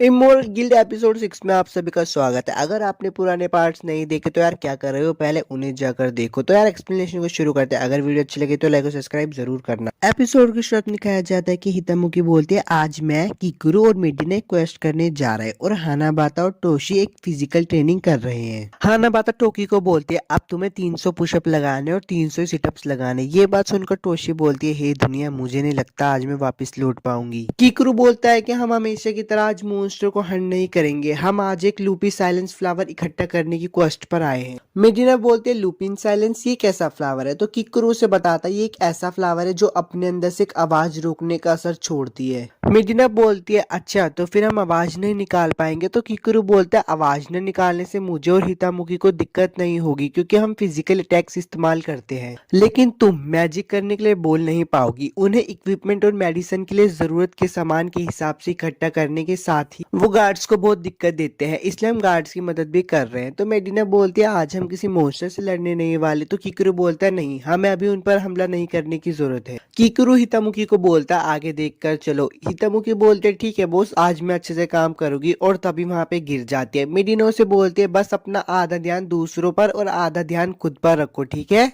मेडिना हितामुकी को बोलती है आप सीधे बैठ जाओ, मैं तुम्हें हील कर देती हूँ। तो हितामुकी बोलती है इसकी कोई जरूरत नहीं है, मैंने बहुत ट्रेनिंग करी थी और उसकी वजह से मैंने एक नई स्किल हासिल कर ली है। हितामुकी बोलती है कि मैंने अपने चक्र के इस्तेमाल से मानव को काबू में कर लिया और अपनी हीलिंग पावर को बढ़ा लिया। किकुरु और मेडिना ये देखकर बोलते हैं बहुत बढ़िया, ये ऐसी स्किल्स में माहिर होती जा रही है जिनका हमला करने से कोई लेना देना नहीं है। तभी हितामुकी बोलते हैं काश मैं और लोगों को भी हील कर पाती, पर मैं नहीं कर पाऊंगी। तो मेडिना बोलती है तुम ऐसा बिल्कुल भी नहीं कर सकती। हितामुकी बोलती है क्यों। मेडिना हितामुकी के सामने टूटी हुई लकड़ी लाती है और बोलती है क्या तुम इसे जोड़ सकती हो, पर हितामुकी बोलती है ऐसा मैं बिल्कुल नहीं कर सकती। हितामुकी बोलती है लेकिन तुम तो लोगों को हील कर सकती हो। मेडिना बोलती है कि हम लोग वाइट सोर्सेज है, हम लोगों को ठीक करने के लिए फीनिक्स बर्ड की ताकत का इस्तेमाल करते हैं। इसकी बात सुनकर किकुरु बोलता है अच्छा तो इसकी जो पीठ के पीछे निशान है उसके अंदर से ताकत निकलती है। मेडिना बोलती है तुम तो ऐसे बोल रहे हो जैसे तुमने खुद देखा हो। किकुरु बोलता है नहीं नहीं, मैंने तो इसे टीवी पे देखा था, चलो बहुत सारे लूपिन फ्लावर्स को जाकर ढूंढते हैं। अब वो लोग फ्लावर्स ढूंढ ही रहे होते हैं, तभी मेडिना के सामने एक पंछी आके बैठ जाता है। मेडिना उससे भागने के लिए बाहर जा ही रही होती है, पर उसका पैर उसकी टोकरी पे लग जाता है जिससे कि उसका हाथ लूपिन साइलेंस फ्लावर पे लग जाता है। अब उस पे लगने के बाद लूपिन फ्लावर एक्टिवेट हो जाता है जिसकी वजह से मेडिना कुछ बोल नहीं पाती। मेडिना मन में सोचती है कि हितामुकी के होने के बावजूद भी वो यहाँ पे मॉन्स्टर को महसूस नहीं कर पाई। तभी हितामुकी को दिखाया जाता है जो कि बोलते इस फ्लावर की खुशबू काफी तगड़ी है, मेरी नाक काम नहीं कर रही, लेकिन कोई बात नहीं, मैं अपने कान और स्किन से ढूंढ। हितामुकी उठ जाती क्योंकि उसे कुछ महसूस हो रहा होता है। तभी वहां पे देखते हैं मेडिना बहुत उछल रही है। मेडिना अपनी तरफ से बोल रही होती है मुझे बचाओ हितामुकी। हितामुकी को लगता है कि मेडिना बहुत खुश है क्योंकि उसे इस काम में बहुत मजा आ रहा है और वहां से चली जाती है। मेडिना बोलती है आज हितामुकी की जगह ये सब मेरे साथ क्यों हो रहा है। अक्सर ऐसे जानवरों को चमकने वाली चीजें इकट्ठा करने का शौक होता है, इसलिए मैं इसे अपनी वैन दे दूंगी। पर उस पंछी के दिमाग में तो कुछ और ही चल रहा होता है। वो मेडिना को पकड़ लेता है और उसके साथ पूरे के पूरे मजे लेने लगता है। भाई ये सीन मैं तुम्हारे लिए स्क्रीनशॉट डाल दूंगा और तुम देख लेना कैसे वो बच्ची के साथ मजे ले रहा होता है। तभी वहां पे कीकरू आ जाता है और मेडिना को उस पंछी से बचा लेता है। हितामुकी वहां पे भाग कर आती है और बोलते हैं मुझे माफ कर देना मेडिना, मुझे पता ही नहीं चला यहाँ पे एक जानवर था। कीकरू भी बोलता है मुझे भी माफ कर देना, मुझे तुम्हें अकेला नहीं छोड़ना चाहिए था। हितामुकी देखते हैं कि मेडिना के हाथों पर बहुत सारी चोटें लग जाती है। किकुरु उससे बोलता लगता है शायद तुम बोल नहीं सकती इसलिए तुम हीलिंग मैजिक भी यूज नहीं कर सकती, पर तुम्हें थोड़ा इंतजार करना पड़ेगा शहर पहुंचने तक। हितामुकी बोलती है कि मैं कोशिश करके देखना चाहती हूँ, हमें अकेला छोड़ दो किकुरु। अब यार ये भी मैं तुम्हें बता नहीं सकता कि वो उसे कैसे हील करती है, इसलिए मैं तुम्हारे लिए स्क्रीनशॉट डाल दूंगा और तुम उसे देखकर समझ जाओगे। अब मेडिना ठीक हो जाती है और वो सारे लूपिन फ्लावर्स गिल को सबमिट कर देते हैं। गिल का सीन दिखाया जाता है। ईसाई किकुरु से पूछते क्या आज हितामुकी और बाकी सब नहीं आ रहे, तो किकुरु बोलता है कि नहीं, उनका दोबारा से मेडिकल चेकअप है इसलिए वो ये लेने गए हैं, तो आज मैं खुद ही मॉन्स्टर हंट करने के लिए जाऊंगा। ईसाइन बोलते हैं कि रहने भी दो, एक दिन तो आराम कर लिया करो, क्यों ना आज हम दोनों डेट पर चले। किकुरु बोलता है डेट पर चले। पीछे से इनोमे सान भी बोलती है तुम किकुरु को ज्यादा पसंद करती हो ना। ईसाइन बोलते हैं कि कीकुरु मुझे बहुत पसंद है। कीकुरु मन में सोच रहा होता है कि अधिकतर लड़कियां अपने से ज्यादा बड़े लड़कों को पसंद करती है, पर मैंने इसके बारे में नहीं सुना। आखिरकार वो अपनी उम्र के लड़कों को भी बच्चा ही समझती है। कीकुरु बोलता है कि आगे जाकर उसका दिल टूटने से अच्छा है कि मैं अभी उसको समझा दूं, ये मेरे बड़े होने की जिम्मेदारी होगी। कीकुरु ईसाइन से बोलता है मुझे खुशी है कि तुम मुझे पसंद करते हो, लेकिन ये बिल्कुल भी रोमांटिक नहीं है। ईसाइन बोलते हैं कि कीकुरु मैं तुम्हें वैसी नजरों से नहीं देखती। ये बात सुनकर कीकुरु मन में सोचता है ये बात सुनने से पहले मैं मर क्यों नहीं जाता। वो उस पर गुस्सा करता है और बोलता है तुम मुझे पसंद करती हो, अभी तुमने कहा था, और तुम मेरे साथ डेट पे भी जाना चाहती हो। तो ईसाइन बोलते हैं हाँ मैं तुम्हारे साथ डेट पर जाना चाहती हूँ, पर मम्मी और तुम्हारे साथ और मैं, हम तीनों साथ में जाना चाहते हैं। ईसाइन बोलते हैं कि मैं तुम्हें अपने पापा की तरह मानती हूँ, इसलिए तुम मेरी मम्मी से शादी कर लो। ये बात सुन के तो इनोमे सान बहुत हैरान हो जाते हैं और बोलते हैं किकरू और मेरी शादी ऐसा कभी नहीं होने वाला। और ये बात सुनकर किकरू को बहुत चक्कर आ जाते हैं। वो कहता है ऐसा क्यों नहीं होगा। तभी इनोमे सान को चक्कर आ जाते हैं। वो उसको डॉक्टर को दिखाते हैं। इनोमे सान बोलते तुम दोनों को मेरी चिंता करवाने के लिए माफ कर। ईसाइन किकरू को बोलते मेरी कपड़े बदलने में मदद कर दो, पर किकरू बोलता है नहीं मैं ऐसा बिल्कुल भी नहीं करने वाला। मुझे पता है तुम हम दोनों को साथ में फंसाना चाहते हो। और वहां पे जाके मुंह मोड़ लेता है। ईसाइन बोलते ठीक है मैंने कपड़े बदलवा दिए। वो मुड़कर देखता है तो देख के हैरान हो जाता है, क्योंकि इनोमे सान ने सिर्फ एक शर्ट पहन रखी थी। इनोमे सान मन में बोलते भले ही मैं सोने वाली हूँ, अपने काम की जगह पर ऐसे कपड़ा पहनना बहुत शर्मनाक है। ईसाइन कीकरो इनोमे सान को एक कमरे में बंद कर देती है। अब कीकरो इनोमे सान का पहले टेम्परेचर चेक करता है, फिर उनको कपड़े साफ करता है। अब भाई ये सीन भी बहुत अश्लील है, मैं तुम्हारे लिए इसके भी स्क्रीनशॉट डाल दूंगा। अब वहाँ पे डॉक्टर आ जाती है और बोलती है सेंसे थैंक यू, आपने पिछली बार मेरी मदद की और किसी को भी पता नहीं चला। ईसाइन और वो डॉक्टर काम से बाहर चले जाते हैं और अंदर का सीन तो यार और भी गर्म होता जा रहा है, क्योंकि मिस इनोमे सान कीकरू के ऊपर गलती से गिर जाती है और कीकरू का मिलीमीटर सेंटीमीटर में बदल जाता है। इनोमे सान ने भी नीचे अंडरवियर नहीं पहन रखी होती और उन दोनों का ब्लूटूथ डिवाइस फाइनली कनेक्ट हो जाता है। ईसाइन अंदर आ जाती है और बोलती है मम्मी उस डॉक्टर ने डेस्क पे सारा पानी गिराकर पूरा डाटा बदल दिया। अपनी मम्मी को ऐसे देखकर बोलती है मम्मी लगता है शायद कीकुरु ने भी आपका डाटा बदल दिया। कीकुरु वहां पे बोल तब से ईसाइन मुझे पापा बुलाने लगी। एपिसोड 6 को खत्म हो गया। अगर आपको वीडियो अच्छी लगी तो लाइक और सब्सक्राइब जरूर करो और मुझे भी बताओ कि नेक्स्ट एनीमे आपके लिए कौन से एक्सप्लेन करूँ। मिलता हूँ नेक्स्ट एनीमे एक्सप्लेनेशन वीडियो में। बाय। एपिसोड के साथ दिखाया जाता है कि कुछ लोग नोमा को ढूंढ रहे होते हैं, पर वो साइड मुड़कर देखते हैं तो वहाँ पे एक मोन्स्टर भी होता है। वो लोग डिस्कस कर रहे होते हैं कि हमें वापस लौट जाना चाहिए, हम इस मोन्स्टर को नहीं हरा पाएंगे और नोमा भी हमसे अलग है। कीकरू का सीन दिखाया जाता है जो कि बोलता है मैंने जितना सोचा था तो उससे भी ज्यादा बड़ा निकला। तो इनोमे सान बोलते उस रेपर स्पाइडर की खोज कल मेबुगी फॉरेस्ट की सर्च के दौरान हुई थी। टोशी बोलती कि रेपल स्पाइडर, तो कीकरू उसको बताता है कि रेपल स्पाइडर एक ऐसा स्पाइडर है जो कि दूसरों के मन की सारी बातों को समझ सकता है और उनके हमलों से भी बच जाता है। तो टोशी बोलती है अच्छा तभी इसका नाम रेपल स्पाइडर रखा गया है। और वही दो बंदे जो जंगल में फंसे हुए हैं वो बोलते हैं अगर तुम मेरे जैसे एक वॉरियर होते तुम वहीं पे डर के बैठ जाते। कीकरू सोच रहा होता है कि ये तो एक स्पाइडर था जो कि छोटे जानवरों को मारकर अपना काम चलाया करता था और इसका साइज भी बड़ा है तो इस पे हमला करना भी मुश्किल होगा। तभी स्मिथ बोलता है कि चाहे मकड़ी तुम पर हमला न कर पाए पर इसका ये जहर तुम्हें एक ही बार में खत्म कर देगा और इसके जाल जो कि लोहे से भी ज्यादा सख्त है और इसमें बहुत ज्यादा ताकत भी है। क्या भयानक दुश्मन है। इनोमे सान कीकरू से पूछते हैं क्या हम इसे किसी तरीके से हरा सकते हैं। कीकरू बोलता है कि इसे हराना मुश्किल है इसकी एबिलिटीज की वजह से, पर कोई तो तरीका होगा जिससे हम इसे हरा सकते हैं। तोशी बोलते हैं कि रुको मैं इस ताकतवर मॉन्स्टर के साथ बचकाने प्लान के साथ लड़ना चाहती। स्मिथ वापिस से बीच में बोलता है कि तुम उसे नहीं हरा सकते, उसे हराना नामुमकिन है। उसका दोस्त भी बोलता है कि तुम एक एस हो पर तुमने सबसे ज्यादा किल सिर्फ इसलिए ही कर पाया क्योंकि तुमने छोटे मोटे जानवरों को पीछे से हमला करके मारा है ना। मैंने सही कहा ना कीकरू। कीकरू बोलता है कि मैं एक एस हूँ फिर भी मुझे लोगों की बातें बहुत बुरी तरीके से चुभती है। अब सीन चेंज हो जाता है और कीकरू अपनी पूरी टीम के साथ होता है। हाना बाता बोलते कि मैं आप सब लोगों को सिचुएशन के बारे में समझाते दूं। अभी भी इस जंगल में उस पार्टी के कुछ लोग हैं और हम उन्हें बचाने जा रहे हैं ना। तो कीकरू बोलता है हाँ अब जो मोस्टर है तुम्हारे लिए थोड़ा मुश्किल है इसलिए तुम लोग इसलिए हमारा काम है लोगों को बचाना। हितामुखी तुम लोगों की खुशबू सूंघ के उनको ढूंढोगी। मेरी ना अगर गार्ड को कोई चोट लगी होगी तो तुम उन्हें हील करोगी और हाना बाता छोटे मोटे जानवर आ जाए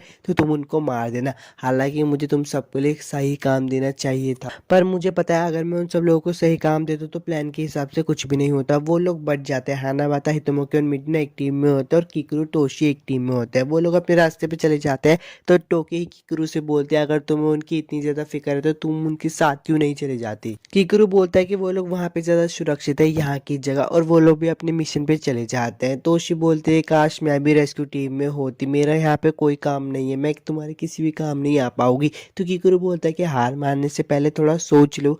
वो मॉन्स्टर लोगों की चालों से इसलिए बच सकता है क्योंकि वो जानता है कि तुम अपनी बॉडी में कहाँ फोकस कर रही हो, पर तुम्हारा हमला जो कि किसी भी दिशा में हमला करता है, इससे स्पाइडर को भी नहीं पता चलेगा कि तुम कहाँ हमला कर रहे हो और इससे हमें एक फायदा होगा। तो तोशी बोलते मैंने कभी नहीं सोचा था कि ऐसा भी दिन आएगा जब मेरी कमजोरी सबके काम आएगी। किकरू चलते चलते सोच रहा होता है कि वो लोग सुरक्षित होने चाहिए। मुझे नहीं लगा था कि कभी मैं किसी ताकतवर मॉन्स्टर से लड़ने से ज्यादा ऐसी बात पे घबराऊंगा। अब उन लोगों का सीन दिखाया जाता है, हितामु के घोंसले में फंस जाती है। तो मेडिना उसे बोलते यहाँ पे आसपास कोई डीमन नहीं है लेकिन चारों तरफ घोंसले है, तो बचकर रहो हितामुगी। मेडिना बोलती कि लाओ मेरा हाथ पकड़ो मैं तुम्हें निकालती हूँ, पर तभी हाना बाता बोलते कि बचकर रहना, इस मकड़ी का जाला बहुत ताकतवर है, वो तुम्हें भी खींच सकता है। और ऐसे ही होता है, मेडिना भी उसमें गिर जाती है। अब फिर से उन लोगों के बीच में कुछ अश्लील हरकतें होने लगती है। तो हाना बाता बोलते कि मुझे मामले को थोड़ा गर्म कर देना चाहिए, इसलिए मैं इस जाले में आग लगाने वाली हूँ, तो बचकर रहना। कीकरू का सीन दिखाया जाता है। कीकरू बोलता है कि हम वहाँ पे पहुंचने वाले हैं जहाँ पे कितामुकी ने उसे पहली बार सेंस किया था। हम सब प्लान के हिसाब से चलेंगे, मैं उसके सामने चारा बनकर जाऊंगा और तुम मेरे चारों तरफ आग लगा देना। टोशी सोच ही रही होती तभी उस पे वो मकड़ी हमला कर देती है, पर कीकरू उसे बचा लेता है। कीकरू सोच ही रहा होता है कि मुझे डर था कि वो मकड़ी हम पर पहले हमला न कर दे। वो टोशी को बोलता है कि चलो प्लान के मुताबिक चलते हैं, पूरी जगह पर आग लगा दो। टोशी सोच रही होती है कि इसकी चारों तरफ आग लगाना तो यार बहुत मुश्किल है, पर कीकरू बोलता है कि इसकी चारों तरफ आग लगा दो, मेरी चिंता मत करो। टोशी बोलते हैं ठीक है, और वो अपना स्पेल बोलने वाली होती है तभी वो मकड़ी वहां से हट जाती है। कीकरू समझ जाता है अच्छा तो इस स्पेल के बोलने से पहले ही हट जाती है, पर वो वहां से भाग जाती है। टोशी बोलते है कि मुझे माफ कर दे। कीकरू बोलता है कि अच्छा मुझे लगता है कि शायद उसे हमारा प्लान पता चल गया कि हम उसे कैद करने वाले थे, पर वो तोशी को बोलता है कोई बात नहीं, हम एक और बार कोशिश करते हैं। और वो उसके पीछे देखता है तो वो तोशी पे हमला करने वाला होता है, पर कीकरू उसके सामने आ जाता है और उसका हमला सह लेता है। तोशी को बहुत गुस्सा आ जाता है क्योंकि उसके मास्टर को चोट लगी होती है और वो एक जोरदार हमला करती है, पर वो मकड़ी वहां से बचकर चली जाती है। कीकरू बोलता है कि ये सब मेरी ही गलती है, मुझे अपनी सोच दूसरों पे नहीं थोपनी चाहिए थी। तभी गिल्ड के बाहर का सीन दिखाया जाता है। साइन चैन आने वाली होती है और बोलती है मुझे कुछ बुरा एहसास हो रहा है। गिल्ड के अंदर का सीन दिखाया जाता है। वो दोनों साथी जिन पर हमला हुआ था वो बोल रहे होते हैं कि हमने शायद कीकरू को कुछ ज्यादा ही बुरा भला बोल दिया। मुझे यकीन है वो जल्दी हमसे मदद मांगने वापस आएगा, और जब वो आएगा तो हम उससे माफी मांग लेंगे। कीकरू का सीन दिखाया जाता है जहाँ पे तोशी उसे देखकर बहुत रो रही होती है और बोलती है कि प्लीज मास्टर मुझे छोड़कर मत जाइए, अगर आप मर गए तो मैं सबको बोलूंगी कि आपने मेरे साथ जबरदस्ती करने की कोशिश की, मुझे जबरदस्ती शराब पिलाई और मेरा फायदा उठाने की कोशिश की। कीकरू उठता और बोलता है ये कैसे चूतिया पाए, तुम किसी मरते हुए इंसान को चिल्लाने में मजबूर कर रही हो, तुम किसी राक्षस से कम नहीं हो। तो टोशी बोलते हैं कि मुझे लगा था एक जानलेवा जहर है, तो आप हिल कैसे रहे। कीकरू बोलता है कि जैसे ही जहर मेरे अंदर फैलने वाला था उससे पहले ही मैंने एंटीडोट का इस्तेमाल कर लिया था, मैंने एक ये तुम्हारे लिए भी रख रखा था। टोशी बोलती कि जैसे मुझे मेरे मास्टर से उम्मीद थी। टोशी बोलते क्यों ना हम शहर चले। कीकरू बोलता है नहीं, मैं इस काम को आज ही खत्म करना चाहता हूँ। कीकरू ये भी बोलता है कि मैंने जितना सोचा था ये जहर उससे भी ज्यादा खतरनाक है, अभी मुझे बुखार चल रहा है और मेरी बॉडी भी हल्की हो रही है, पर वो फिर भी अपने मिशन को कंटिन्यू करता है। वो टोशी से पूछता है कि तुमने किसी आसपास मॉन्स्टर को देखा। मुझे लगता है कि सारे मॉन्स्टर उस मकड़ी से डरे हुए इसलिए उन सब लोगों ने जगह बदल ली है। वो लोग डर कर कहाँ जा सकते हैं, एक मकड़ी जिसे शिकार न मिले वो कहाँ जाएगी। अच्छा मुझे पता चल गया, वो शहर की तरफ हमला करेगी। कीकरू बोलता है कि हमें मामला पानी जल्द से सुलझाना होगा वरना बहुत बड़ी मुसीबत आ जाएगी, पर तोशी बोलती है आपकी हालत बहुत खराब है, आप कैसे करोगे। कीकरू बोलता है कि मुझे बस 10 मिनट दो, मैं उसमें ठीक हो जाऊंगा। तोशी आइस मैजिक का यूज करते और आसपास एक बैरियर लगा देती है, बोलते हैं कि ये हमें सेफ रखेगा और बाहर से हमें कोई देख भी नहीं पाएगा। तोशी अपने कपड़े उतारने लगती है। कीकरू पूछता है तुम क्या कर रही हो। तोशी बोलती है मास्टर आपने किसी कर्स नाम के स्पेल के बारे में सुना है। कीकरू बोलता है कि हाँ मैंने इस बारे में सुना है, पर इस बारे में तो बहुत कम लोग ही जानते हैं। तोशी उसे बताते हैं कि मेरे शरीर में एक जहर नाम का एक टॉक्सिक है जो कि दूसरे जहर को चूसने पर उसे तोड़ देगा, इसलिए मुझे अपना जहर चूसने दे दिए जिससे मैं आपका जहर ठीक कर सकूं। तो कीकरू बोलता है ठीक है जल्दी से कर दो। वो उसका जहर सारा चूस रही होती है तो कीकरू बोलता है जब वो ये बिना कुछ बोले करती है तो बस आवाजें ही सुनाई देती है। तोशी कीकरू को पूरी तरह से ठीक कर देती है। कीकरू तोशी को बोलता है शुक्रिया तुमने मुझे ठीक कर दिया। तोशी कीकरू को बोलती है अब तुम उस मकड़ी को कैसे मारने वाले हो। कीकरू बोलता है मेरे पास एक आइडिया है, हमें एक जगह पर जाना होगा। सीन चेंज हो जाता है और हाना बाता का दिखाया जाता है। मेरिनो को नोमा मिल जाता है जिसे वो ठीक कर देती है। नोमा बोलता है थैंक यू तुमने मुझे ठीक करा, पर तुम लोगों की हालत देखकर मुझे लग रहा है कि ये सफ़र कितना मुश्किल होगा। मुझे माफ़ कर देना, मेरी वजह से तुम लोगों को इतनी मुश्किल में डालना पड़ा। मेरी ना बोलती कि कोई बात नहीं, पर पहली बार मुझे ऐसा लग रहा है कि मैंने कुछ काम किया है। तभी कीकरू का सीन दिखाया जाता है। तोशी से बोलते एक रहने की जगह है, यहाँ पे हम क्या करेंगे। तोशी बोलती कि आप मुझे यहाँ पे क्यों लेके आए, क्या आप मेरे साथ एक रात बिताना चाहते हो। मुझे पता है आप अपनी हवस पे कंट्रोल नहीं कर पा रहे। तो कीकरू बोलता है कि ऐसी बात नहीं है, कि बात को कितनी बार बोलोगी। भले ही यहाँ पे मॉन्स्टर से बचाव मिलता है, लोग बहुत कम किसी मॉन्स्टर की गुफा में सोते हैं। कीकरू बोलता है कि हम इस जगह को एक जाल की तरह इस्तेमाल करेंगे। तोशी बोलते हैं कि हाँ, ये कमरा अंदर से बहुत छोटा है, अगर हमने उसे यहाँ पे पकड़ लिया तो इसे मारना बहुत मुश्किल होगा। कीकरू बोलता है कि हम यहाँ पे आग का इस्तेमाल करेगा, क्योंकि जितना भी यहाँ पे फर्नीचर है वो वुड का बना है। अब कीकरू घर के अंदर जाता है और तोशी को बोलता है इस घर को जला दो। तो यार एपिसोड 7 तो यहाँ पे खत्म हो गया। अगर वीडियो अच्छी लगी हो तो लाइक और सब्सक्राइब कर देना, और मिलता हूँ आपसे नेक्स्ट एनिमे एक्सप्लेनेशन वीडियो में। एपिसोड की शुरुआत वहीं से होती है जहाँ पे कीकरू उस मकड़ी को मारने की प्लानिंग कर रहा होता है। अब वो एक मकड़ी का जाला जला रहा होता है और मन में सोच रहा होता है कि मुझे पता है वो वहाँ पे जरूर आएगी, और वो मकड़ी भी वहाँ पे आ जाती है। कीकरू मन में सोच रहा होता है कि मैंने पक्का तो कर लिया है कि टोशी किसी मॉन्स्टर से लड़ेगी नहीं, पर सवाल ये है कि शेल्टर तक पहुंचने तक मैं इसे संभाल पाऊंगा भी या फिर नहीं, क्योंकि मेरे पेट में तो एक छेद हो रहा है और भागने लगता है शेल्टर की तरफ। मन में सोच रहा होता है कि रेपल स्पाइडर बहुत खतरनाक होते हैं, इनसे लड़ते वक्त इनका जहर और इनका जाल बहुत खतरनाक होता है। मामूली रेपल स्पाइडर्स बस 30 सेंटीमीटर लंबे होते हैं और छोटे मॉन्स्टर का शिकार करते हैं। रेपल स्पाइडर्स को बहुत कमजोर माना जाता है, इसलिए उनसे गार्ड भी फाइट लेने का नहीं सोचते, इसलिए उनके बारे में जानकारी भी बहुत कम होती है। अब इस मकड़ी के बारे में जानकारी मेरे पास भी बहुत कम है, इसलिए अगर इसने मुझे एक बार भी मारा तो मैं हमेशा के लिए मर जाऊंगा। ये अपने सीधे आने वाले हमलों को ही नहीं समझ पाता, बल्कि दूर से आग लगने के खतरों को भी समझ जाता है। इस मकड़ी की सारी खूबियां बहुत मस्त है, पर मैंने इसमें एक चीज की कमी निकाल ली है। जब ये दूसरों के हमलों को पड़ती है तो इसको एक जगह का फासला चाहिए, मतलब कोई एक दूरी होनी चाहिए जहाँ पे दूसरों के हमले को पड़ सकती है। कीकरू बोलता है कि मैं इसको अपने पीछे अपने जाल में फंसाने के लिए भगा रहा हूँ, पर ये पता ही नहीं कर पा रही। और दूसरी बात, मैंने इसके सामने खुद को मरने का इरादा जता दिया है, पर ये भागने का नाम ही नहीं ले रही। कीकरू बोलता है कि मुझे इस पे शायद एक हमला करने की कोशिश करनी चाहिए, और वो कोशिश भी करता है पर वो नाकाम हो जाता है। वो पेड़ पे चढ़ जाता है और बोलता है कि इस पे हमला करना बहुत मुश्किल है और मेरी ताकत भी कम हो रही है, और सबसे बुरी बात तो तब हो जाएगी अगर इसे कोई चोट लग गई तो तुरंत भाग जाएगा। इस पे एक बहुत खतरनाक हमला करना होगा। तोशी का सीन दिखाया जाता है जिसमें कि वो पास्ट में सोच रही होती है जो कीकरू ने उसका बोला होता है। कीकरू उसको बोलता है कि जब मैं वापस आ जाऊं तो अपनी आंखें बंद करके एक बहुत बड़ा स्पेल करना, और अपनी चिंता मत करना, मैं तुम्हारी चिंता कर लूंगा, मैं तुम्हारा बचाव पूरा करूंगा। तोशी उससे पूछते कि अगर मुझे टॉयलेट जाना हो तो मैं क्या करूं। कीकरू उसको बोलता है कि मैं तुम्हें पोर्ट दे रहा हूँ, इसी में ही कर देना। तोशी बोलती कि अच्छा ठीक है, जल्दी आना। तोशी सोच रही होती कि अरे यार, जिस दिन हमें टॉयलेट जाने को मना किया जाता है उसी दिन टॉयलेट जोर से आता है, ये सही नहीं होगा अगर मैं यहाँ पे वॉशरूम कर दूं तो। फाइनली कीकरू उस मकड़ी को अपने पीछे भगाकर लेकर आ जाता है। तो उसे बोलती है कि मास्टर प्लीज से जल्दी से खत्म कर दीजिए। कीकरू का खून निकलने लगता है और कीकरू बोलता है कि अरे यार, जो मैं कमजोर बनने का नाटक कर रहा था वो तो अब सच होने लगा है, अब बस एक आखिरी हमला और करना होगा इसके ऊपर। वो मकड़ी कीकरू पे हमला कर देती है, पर कीकरू उससे बच जाता है और उस मकड़ी में पूरी तरीके से आग लग जाती है। 30 मिनट पहले का सीन दिखाया जाता है। तोशी बोलती है बैकड्राफ्ट, इसका क्या मतलब होता है। कीकरू से बताता है कि सीधा सीधा बोलूं, ये एक धमाका है जो आग लगते टाइम हो जाता है। तोशी बोलती कि पहले मीट और अब इस घर को जलाना, पता नहीं तुम मेरे जादू का किस तरह से इस्तेमाल करोगे। कीकरू सोच रहा होता है कि इस गेम में जीतना तय नहीं है, पर अभी एक मौका बन गया है जिसपे मकड़ी हमारे हमलों से बच नहीं सकती, और वो उस पर हमला करके उसके सारे पैर काट देता है। कीकरू बोलता है कि मैंने इसकी चालों को तो रोक दिया, और टोशी को बोलता है कि जल्दी से इस पे हमला करो। टोशी बोलती है कि मैं इस पे हमला करके वॉशरूम भाग जाऊंगी, और बोलती है इग्निका। इग्निका एक बहुत अच्छा स्पेल है जिससे वो मकड़ी पूरी तरीके से भुन जाती है। कीकरू बोलता है कि आखिरकार ये खत्म हुआ। तोशी भी उधर आ जाते हैं। कीकरू तोशी से पूछता है क्या तुम ठीक हो। तोशी बोलते हैं मैं तो ठीक हूँ, लेकिन मेरे कपड़े पूरी तरीके से फट चुके हैं, अब मैं घर कैसे जाऊंगी। तो कीकरू बोलता है कि ऐसी कोई बात नहीं, मैं तुम्हें अपना कोट दे दूंगा, तुम वो पहन लेना, और कपड़े पहनते वक्त क्या तुम मदद को बुला सकती हो। तोशी आगे बढ़ते और कीकरू के ऊपर ही आके गिर जाती है। तोशी बोलती है मैं अब कुछ नहीं कर पाऊंगी, मेरी एनर्जी और माना खत्म हो गया और मेरे पैर भी अब काम नहीं कर रहे हैं, अब मैं और चल नहीं पाऊंगी। तो कीकरू बोलता है फिर भी तुम्हें मेरे ऊपर नहीं गिरना चाहिए तोशी बोलते मेरे ख्याल से हम तब तक नहीं जा रहे जब तक मैं चल नहीं पाता। कीकरू तोशी को बोलता है कि क्या तुम्हें शर्म नहीं आ रही? तो तोशी बोलते हैं आज आपके लिए फ्री सर्विस है क्योंकि आपने बहुत कोशिश की है, आप लड़ते हुए बहुत कूल लग रहे थे। अब उसको ठंड लगने लगती है। तोशी बोलते हैं मैं क्या करूं, मैंने उसे बहुत देर से रोक कर रखा था। कीकरू बोलता है कि नहीं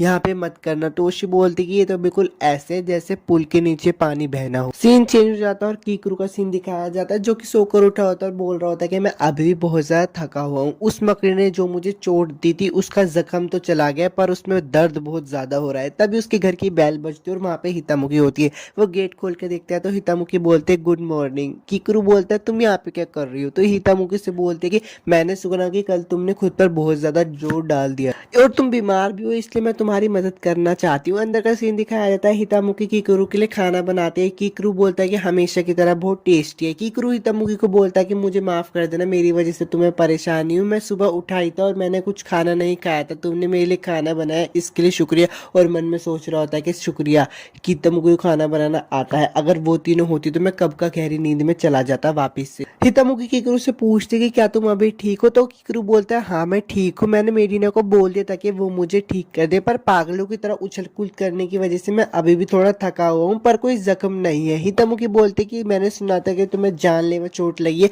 पर ये जानकर मुझे बहुत राहत मिली। वैसे टोकी को इस बात की चिंता है कि इस हादसे का क्रेडिट किसे मिलना चाहिए। वो ये सोच रहे हैं कि सबको ये बताना सही होगा या फिर नहीं कि उसने ही रेपल स्पाइडर को हराया था। तो कीकरू बोलता है कि हाँ मुझे वैसे भी कोई दिक्कत नहीं क्योंकि आखिरी हमला उसी ने ही किया था और मैं चाहता भी नहीं हूँ कि सबको पता चले कि मेरी उसमें मेहनत थी, क्योंकि मैं खामखा मशहूर हो जाऊंगा और फिर मैं रिटायर भी नहीं हो पाऊंगा। कामयाबी सिर्फ एक बोझ है। वीडियो में आगे बढ़ने से पहले यार मैं आपसे एक रिक्वेस्ट करना चाहता हूँ यार, 93% लोगों ने चैनल को सब्सक्राइब नहीं कर रखा यार, चैनल को सब्सक्राइब कर दो क्योंकि इससे मुझे आगे वीडियो बनाने में एक अच्छी सी मोटिवेशन मिलती है। चलो वीडियो को वापस से कंटिन्यू करते हैं। हितमुखी शर्माती है और कीकरू से पूछती है कि क्या तुम मेरे साथ शॉपिंग करना चलोगे? तो कीकरू भी उसके साथ शॉपिंग करने आ जाता है। कीकरू उससे पूछता है कि तुम वैसे क्या खरीदना चाहती हो? तो हितमुखी बोलते कि मैं आज रात के डिनर के लिए सब्जियां खरीदने आई हूँ क्योंकि आज रात में मैं तुम्हारे लिए खाना बनाना चाहती हूँ। कीकरू बोलता है कि ठीक है वैसे ही मुझे खुशी होगी और हितमुखी कुछ खरीदने के लिए चली जाती है। वहाँ पे उसे 3 बंदे मिलते हैं और कीकरू को वहाँ 3 बंदे खड़े होते हैं और हितमुखी से पूछते कि यहाँ पे तुम शॉपिंग करने के लिए आई होगे? तो हितमुखी बोलती है हाँ। वो बंदे बोलते कि ठीक है जब तुम्हारी शॉपिंग हो जाए तो हमारी मीट की दुकान पे भी जरूर आना। हितमुखी बोलते ठीक है।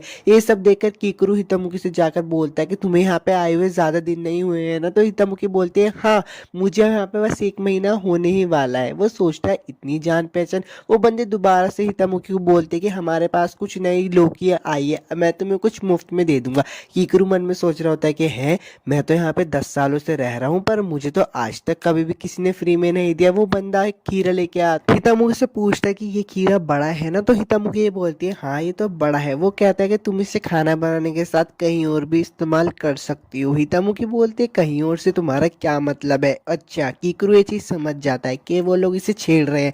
वो हितमुखी को पीछे बुलाता है और बोलता है कि वो तुमसे कुछ अजीब अजीब बातें तो नहीं कर रहे? तो हितमुखी बोलते हैं अजीब बात का तो मुझे पता नहीं है पर वो कभी कभार कुछ ऐसी बातें बोल जाते हैं जो मेरे तो समझ में आती नहीं है। तभी वो बंदे हितमुखी को देखकर बोलते हैं कि तुम्हें 1 साइज फिट जिम शॉर्ट्स के नीचे अपनी चेस्ट के मीट को और बेहतर बनाना चाहिए। हितमुखी बोलते कि वो लोग तो बड़े दयालु हैं। हितमुखी बोलते कि आपको उन्हें जानने की और कोशिश करनी चाहिए। तो कीकरू बोलता है कि आज तुम कुछ ज्यादा ही जिद कर रही हो और वो ये भी बोलता है कि चलो ठीक है मैं इन्हें अच्छे से बात करने की कोशिश करता हूँ। वो उन्हें बोलता है कि हेलो मिस्टर। वो तीनों देखकर बोलते हैं तुम हितमुखी के कुछ ज्यादा ही करीब लगते हो, सच बताओ तुम उसके कौन हो? कीकरू मन में सोचता है कि वो मुझसे बात करने की जगह वो तो मुझ पे हमला करने के लिए तैयार है। हितमुखी बोलते कि रुको रुको वो इस शहर का एस है और वो हमेशा मेरी मदद करता है। वो तीनों बंदे बोलते कि अच्छा हमें लगा था ये तो कोई चूतिया है जो कि तुम्हें बहुत गंदी नजरों से देख रहा है। वो बंदे बोलते कि हमें माफ कर देना क्योंकि ज्यादातर एस टीवी पे और न्यूज़पेपर में देखने को नहीं मिलते,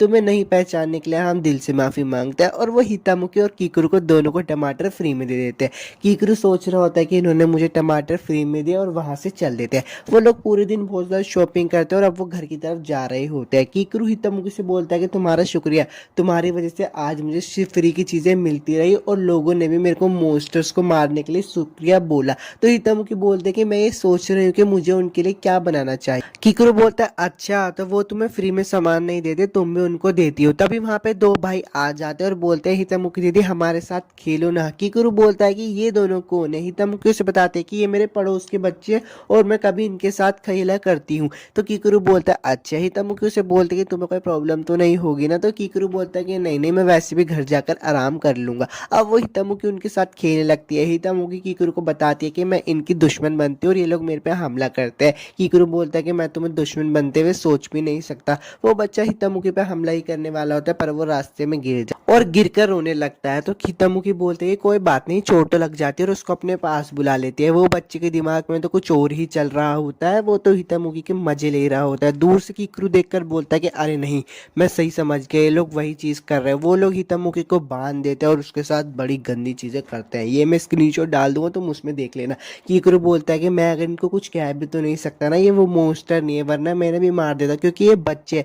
मेरे पास इन बच्चों को बोलने के लिए बहुत कुछ है, पर मैं अभी बोल नहीं सकता। शाम हो जाती है, हितामुकी रो रही होती है और बोलती है जब मैं इनसे पहली बार मिली थी ये लोग बहुत अच्छे थे, पर पता नहीं ये लोग ऐसे बदल कैसे गए। तो कीकरू बोलता है कि इन सब की वजह सिर्फ तुम ही हो, तुम्हें अभी अच्छे तरीके से कपड़े भी पहनने नहीं आते और आज तुम बहुत अजीब तरीके से व्यवहार कर रही हो। कीकरू बोलता है कि मुझे तुमसे कुछ पूछना था, आज तुमने मुझे शहर क्यों घुमाया। तो हितामुकी बोलती है कि मैं चाहती थी कि उन लोगों को पता चले जिन्हें तुमने बचाया है। कीकरू बोलते तुम्हारा मतलब। हितामुकी बोलती है कि तुम रिटायर होना चाहते हो ना, मैं तुम्हें रोक तो नहीं सकती, पर मैं चाहती हूँ कि जब तुम रिटायर हो तो तुम्हें गर्व महसूस हो। अगर तुम अपनी जान खतरे में डालकर ये जॉब करते हो और जब तुम रिटायर होते हो तो तुम्हारे पास सिर्फ दुख और बुरी यादें होंगी, और मैं ये नहीं चाहती थी। ये बात सुनकर कीकरू भी मन में सोचता है कि आज मुझे पहली बार बहुत अच्छा लगा, सबने मुझे शुक्रिया कहा। ऐसी बात नहीं है कि वो हम लोगों पर ध्यान नहीं देते, बस मैंने हमेशा से गलती की। मैं हमेशा खुद को अकेले रखना चाहता था, मैं कभी बाहर गया ही नहीं, लोगों से अच्छी जगह कभी बात ही नहीं। कीकरू बोलता है कि तुम्हें फिक्र करवाने के लिए माफ कर देना और तुम्हारा शुक्रिया। मैं वैसे भी रिटायर नहीं हो सकता जब तक तुम लोग तैयार नहीं हो जाते, इसलिए मैं लोगों की रक्षा करूंगा उनकी हंसी के लिए। अब रात का सीन दिखाया जाता है। हितामुकी पूछते कि कीकरू तुम क्या खाना पसंद करोगे, और यहीं पे ही एपिसोड खत्म हो जाता है। वीडियो अच्छी लगी हो तो लाइक और सब्सक्राइब जरूर करना। मिलता हूँ आपसे नेक्स्ट एनिमे एक्सप्लेनेशन वीडियो।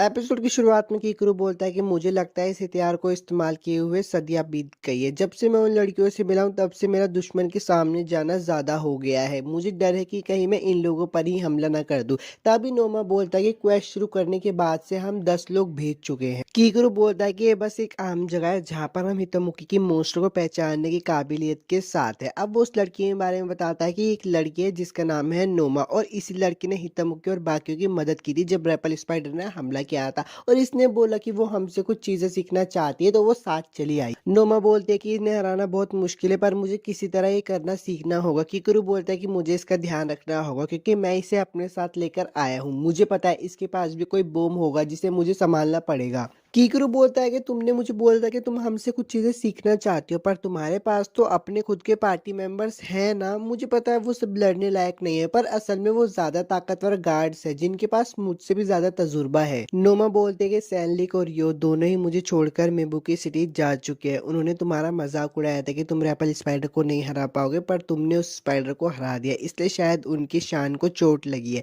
थोड़ा पहले का सीन दिखाया जाता है जिसमें सैनलिक और यो दोनों ही नोमा को बोलते हैं कि हम तुमसे वादा करते हैं हम उससे भी ताकतवर बन के दिखाएंगे, और जब हम वापिस आएंगे तो हम तुम्हें पक्का बचा सकेंगे। नोमा कहती है कि वो शहर में कहीं ट्रेनिंग करने चले गए। यार वीडियो में आगे बढ़ने से पहले मैं आपसे कुछ कहना चाहता हूँ, अगर आपको ऐसी लॉन्ग वीडियोस अच्छी लगती है तो यार आप मेरे को कमेंट करके बता सकते हो, और हाँ यार प्लीज सब्सक्राइब कर देना क्योंकि ऐसी वीडियोस को बनाने में बहुत ज्यादा मेहनत लगती है। तो आप एक सब्सक्राइब करके मुझे सपोर्ट दिखा सकते हो। ये सुनकर कीकरू सदमे में चला जाता है और बोलता है कि ये कोई मजाक चल रहा है क्या, इस शहर के गार्ड्स ये दे करके जा क्यों रहे हैं। ये सच कहा जाता है कि जो लोग अपना सीरियस होकर काम कर रहे होते हैं वही सबसे ज्यादा दुखी होते हैं। तो हितामुकी उसके पास अगर बोलते तुम चिंता मत करो, मैं अपनी पूरी कोशिश करूंगी, तो कीकरू को उसकी चीजें याद आ जाती है और बोलता है कि ये सुनकर मुझे बिल्कुल भी राहत नहीं मिली। हितामुकी बोलते हैं कि मुझे जमीन के नीचे से सांपों के रेंगने की आवाज आ रही है, तो सावधान रहना। तभी उस पर 2 सांप हमला कर देते हैं और उसके साथ अश्लील हरकतें करने लगते हैं। वो नोमा को भी अपने साथ जोड़ने लगते हैं। तो कीकरू बोलता है अगर मैंने अभी इन सांपों पर हमला किया तो नोमा और हितामुकी को भी चोट लग सकती है। नोमा मन में सोचती है कि सांपों की कमजोरी तो ठंड होती है, और अपने आइज मैजिक से यूज करके दोनों सांपों को जमा देती है, और कीकरू को बोलती है कि जल्दी से इन्हें मार दो। कीकरू उन दोनों सांपों को मार देता है, दोनों ही वहां पे बच जाते हैं। तो नोमा कीकरू को बोलते हैं तुम्हारा शुक्रिया, तुमने मुझे फिर से बचा लिया। कीकरू बोलता है कि आइज मैजिक का आइडिया तो बहुत अच्छा था, तुम ब्लैक और व्हाइट मैजिक दोनों का इस्तेमाल कर सकती हो ना। नोमा बोलती है कि लेकिन मैं बहुत खुश हूँ क्योंकि मेरी पिछली पार्टी ने मुझे कभी मॉन्स्टर को मारने का मौका ही नहीं दिया। किकुरु तुम्हारा शुक्रिया मुझे एक असली गार्ड समझने के लिए। किकुरु मन में सोच रहा होता है कि जैसे उन्होंने कभी तुम्हें मॉन्स्टर को मारने नहीं दिया, देखकर लगता है कि वो तुम्हारी कुछ ज्यादा ही परवाह करते थे। उसका लड़ने का तरीका बिल्कुल मेरे जैसा है। मैं इतनी राहत महसूस क्यों कर रहा हूँ जो मुझे पहले कभी भी नहीं हुई। चलो टेंशन वाली बात नहीं, क्योंकि उसे ट्रेन करना बहुत आसान होगा। अगर मुझे किसी लड़की को पसंद करना है तो मैं नोमा जैसी लड़कियों को पसंद करना चाहूंगा। मुझे किसी वजह से मिस इनोमो की याद दिलाती है उसकी शक्ल। नोमा किकुरु से पूछते कि क्या तुम ठीक हो, क्योंकि तुम इतनी देर से लड़ रहे थे। किकुरु बोलता है कि हाँ, ये तो मेरे लिए कुछ भी नहीं, और मन में सोच रहा है कि मैं कितने बच्चे की तरह बर्ताव क्यों कर रहा हूँ।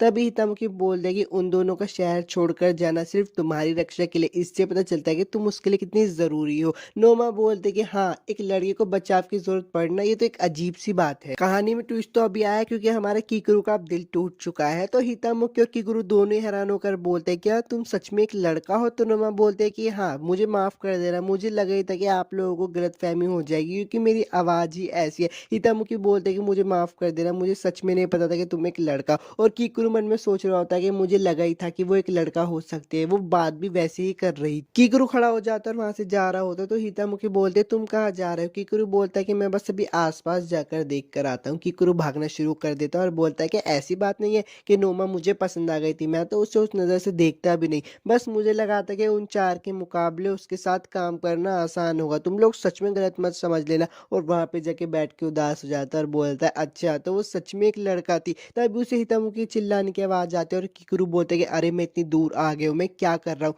हितामुकी बोलते कि यहाँ पर मेगा स्लाइम्स आ गए हैं। नोमा बोलता है कि जब भी मैं इससे बाहर निकलने की कोशिश करता हूँ ये और ताकत लगा के मुझे अंदर खींच लेता है, लगता है मुझे इसे अंदर से ही मारना होगा। हितामुकी बोलते कि वापिस से वही सब हो रहा है, मुझे करना पड़ेगा, पर मेरे पास तो ताकत ही नहीं बची। तभी किकरू आता है और तीर से उस मेगा स्लाइम को मार देता है और नोमा के पास जाकर बोलता है अच्छा, तो तुम सच में एक लड़का हो। वो कोर को टूटा हुआ देखकर बोलता है क्या तुम इसको अंदर जाके मारना चाहते थे। नोमा बोलता है कि हाँ, मैं ये तरीका इस्तेमाल करके बाजी पलटना चाहता था, लेकिन देखो एक मॉन्स्टर को मारने के बाद मेरी क्या हालत हो गई, मैं हर काम में निकम्मा रह जाता हूँ। तो किकरू बोलता है कि देखो हितामुकी तो एक को भी नहीं हरा पाई। नोमा बोलता है कि पर वो दूर से मॉन्स्टर को पहचान तो सकती है। किकरू बोलता है कि अगर मैं इसका उल्टा बोलूं तुम मॉन्स्टर को मार सकते हो, जो हितामुकी नहीं कर सकती। अपनी इस काबिलियत से खुश हो जाओ। अब वो सब लोग अपने घर की तरफ जा रहे होते हैं तो नोमा बोलता है कि शुक्रिया, तुमने आज मुझे अपने साथ रखा। और ये भी बोलता है कि तुम्हारी वजह से मुझे एहसास हुआ कि गार्ड होने की जिम्मेदारी क्या होती है। मैं दूसरों के रास्ते में ना आने की बहुत कोशिश करता था, इसलिए मैं ताकतवर बनने के लिए बहुत बेसब्र था। पर दूसरों के साथ एक तरह से सोचना और उसके साथ काम कर पाने की काबिलियत को भी एक तरीके से ताकत ही मानी जाती है। किकरू बोलता है कि हाँ, तुमने बिल्कुल सही कहा। नोमा बोलता है कि वो मुझे अब एक चीज महसूस हुई, मेरे ज्यादा दोस्त नहीं जिनके साथ में मिलकर काम कर सकूं। तो वो बोलता है किकरू, क्या मैं तुम्हारी पार्टी ज्वाइन कर सकता हूँ। और वो उसे प्यार से बोलता है मास्टर। किकरू ये बात सुनकर पिघल जाता है और बोलता है मेरी ट्रेनिंग बहुत कठिन होगी, क्या तुम्हें मंजूर है। नोमा बोलता है हाँ, मुझे मंजूर है। बाद में किकरू बोलता है कि मुझे गलत मत समझना, मैं बस किसी को भी मना नहीं कर सकता। सीन चेंज हो जाता है और किकरू और इनोमे सान का सीन दिखाया जाता है। किकरू इनोमे सान से बोलता है कि मैं चेक करके आ चुका हूँ, यहाँ पे आसपास कोई भी मॉन्स्टर नहीं है। मिस इनोमे सान बोलती है अच्छा फिर ठीक है। किकरू बोलता है कि जिन मॉन्स्टर को मैंने स्लेपर स्पाइडर से लड़ते वक्त नहीं देखा था, लगता है शायद वो किसी दूसरे फॉरेस्ट के हिस्से में चले गए हैं। इनोमे सान बोलती है अच्छा, तो फिर फॉरेस्ट में तो कोई खतरा नहीं है ना। किकरू बोलता है हाँ, फॉरेस्ट में कोई खतरा नहीं है। और इनोमे सान बोलते हैं मुझे माफ करना, मैंने तुम्हें अपने छोड़े हुए काम करने के लिए भेज दिया। रेसुमिसु किकरू को चाय देते और बोलते कि शुक्रिया, तुमने रेपल स्पाइडर को हरा दिया। किकरू बोलता है कि ये तो बस मेरा फर्ज था, पर तुम यहाँ पे क्यों मदद करने के लिए आई हो। तो मिसुनोमे सान बोलते कि मुझे इसकी जरूरत थी, इसलिए मैं इसे यहाँ पर लेकर आई हूँ। रेसुमिसु बोलते कि शुक्रिया, आपने मुझे मदद के लिए चुना। मुझे लगता था कि इस साइंस से कम काबिल होने के लिए मेरे अंदर जो जलन थी वो शायद खत्म हो गई है। मिसुनोमे सान एक काऊ के पास जाते और बोलते ये रोक काउज है, इनका मरने से लेकर पैदा होने तक इनका सर बड़ा ही होता रहता है। अगर इनका सर बड़ा होते हुए इनकी आंखों के बीच में आ जाता है तो ये इनके लिए खतरनाक होगा। रेसुमिसु उस गाय के पास जाते और बोलते क्या मैं सच में इस पत्थर जैसी खोपड़ी को तोड़ सकती। मिसुनोमे सान बोलते कि इसकी आंखों के ऊपर जो परत होती है ना वो बहुत कमजोर कमजोर होती है, अगर तुम इसे इस तरीके से हमला करके मारोगे ना तो ये जरूर टूट जाएगी। एक रोक काऊ की टूटी हुई खोपड़ी को मेडिसिन और हथियार बनने में इस्तेमाल करा जाता है। इसे एक तरीके से ऐसे ही बोलते हैं कि कुछ देकर कुछ पाना। तब एक रोक काऊ मिसिनोमे सान के साथ बदतमीजी करने लगते तो मिसिनोमे सान बोलते लगता है शायद इन्हें नरम चीजें बहुत पसंद है।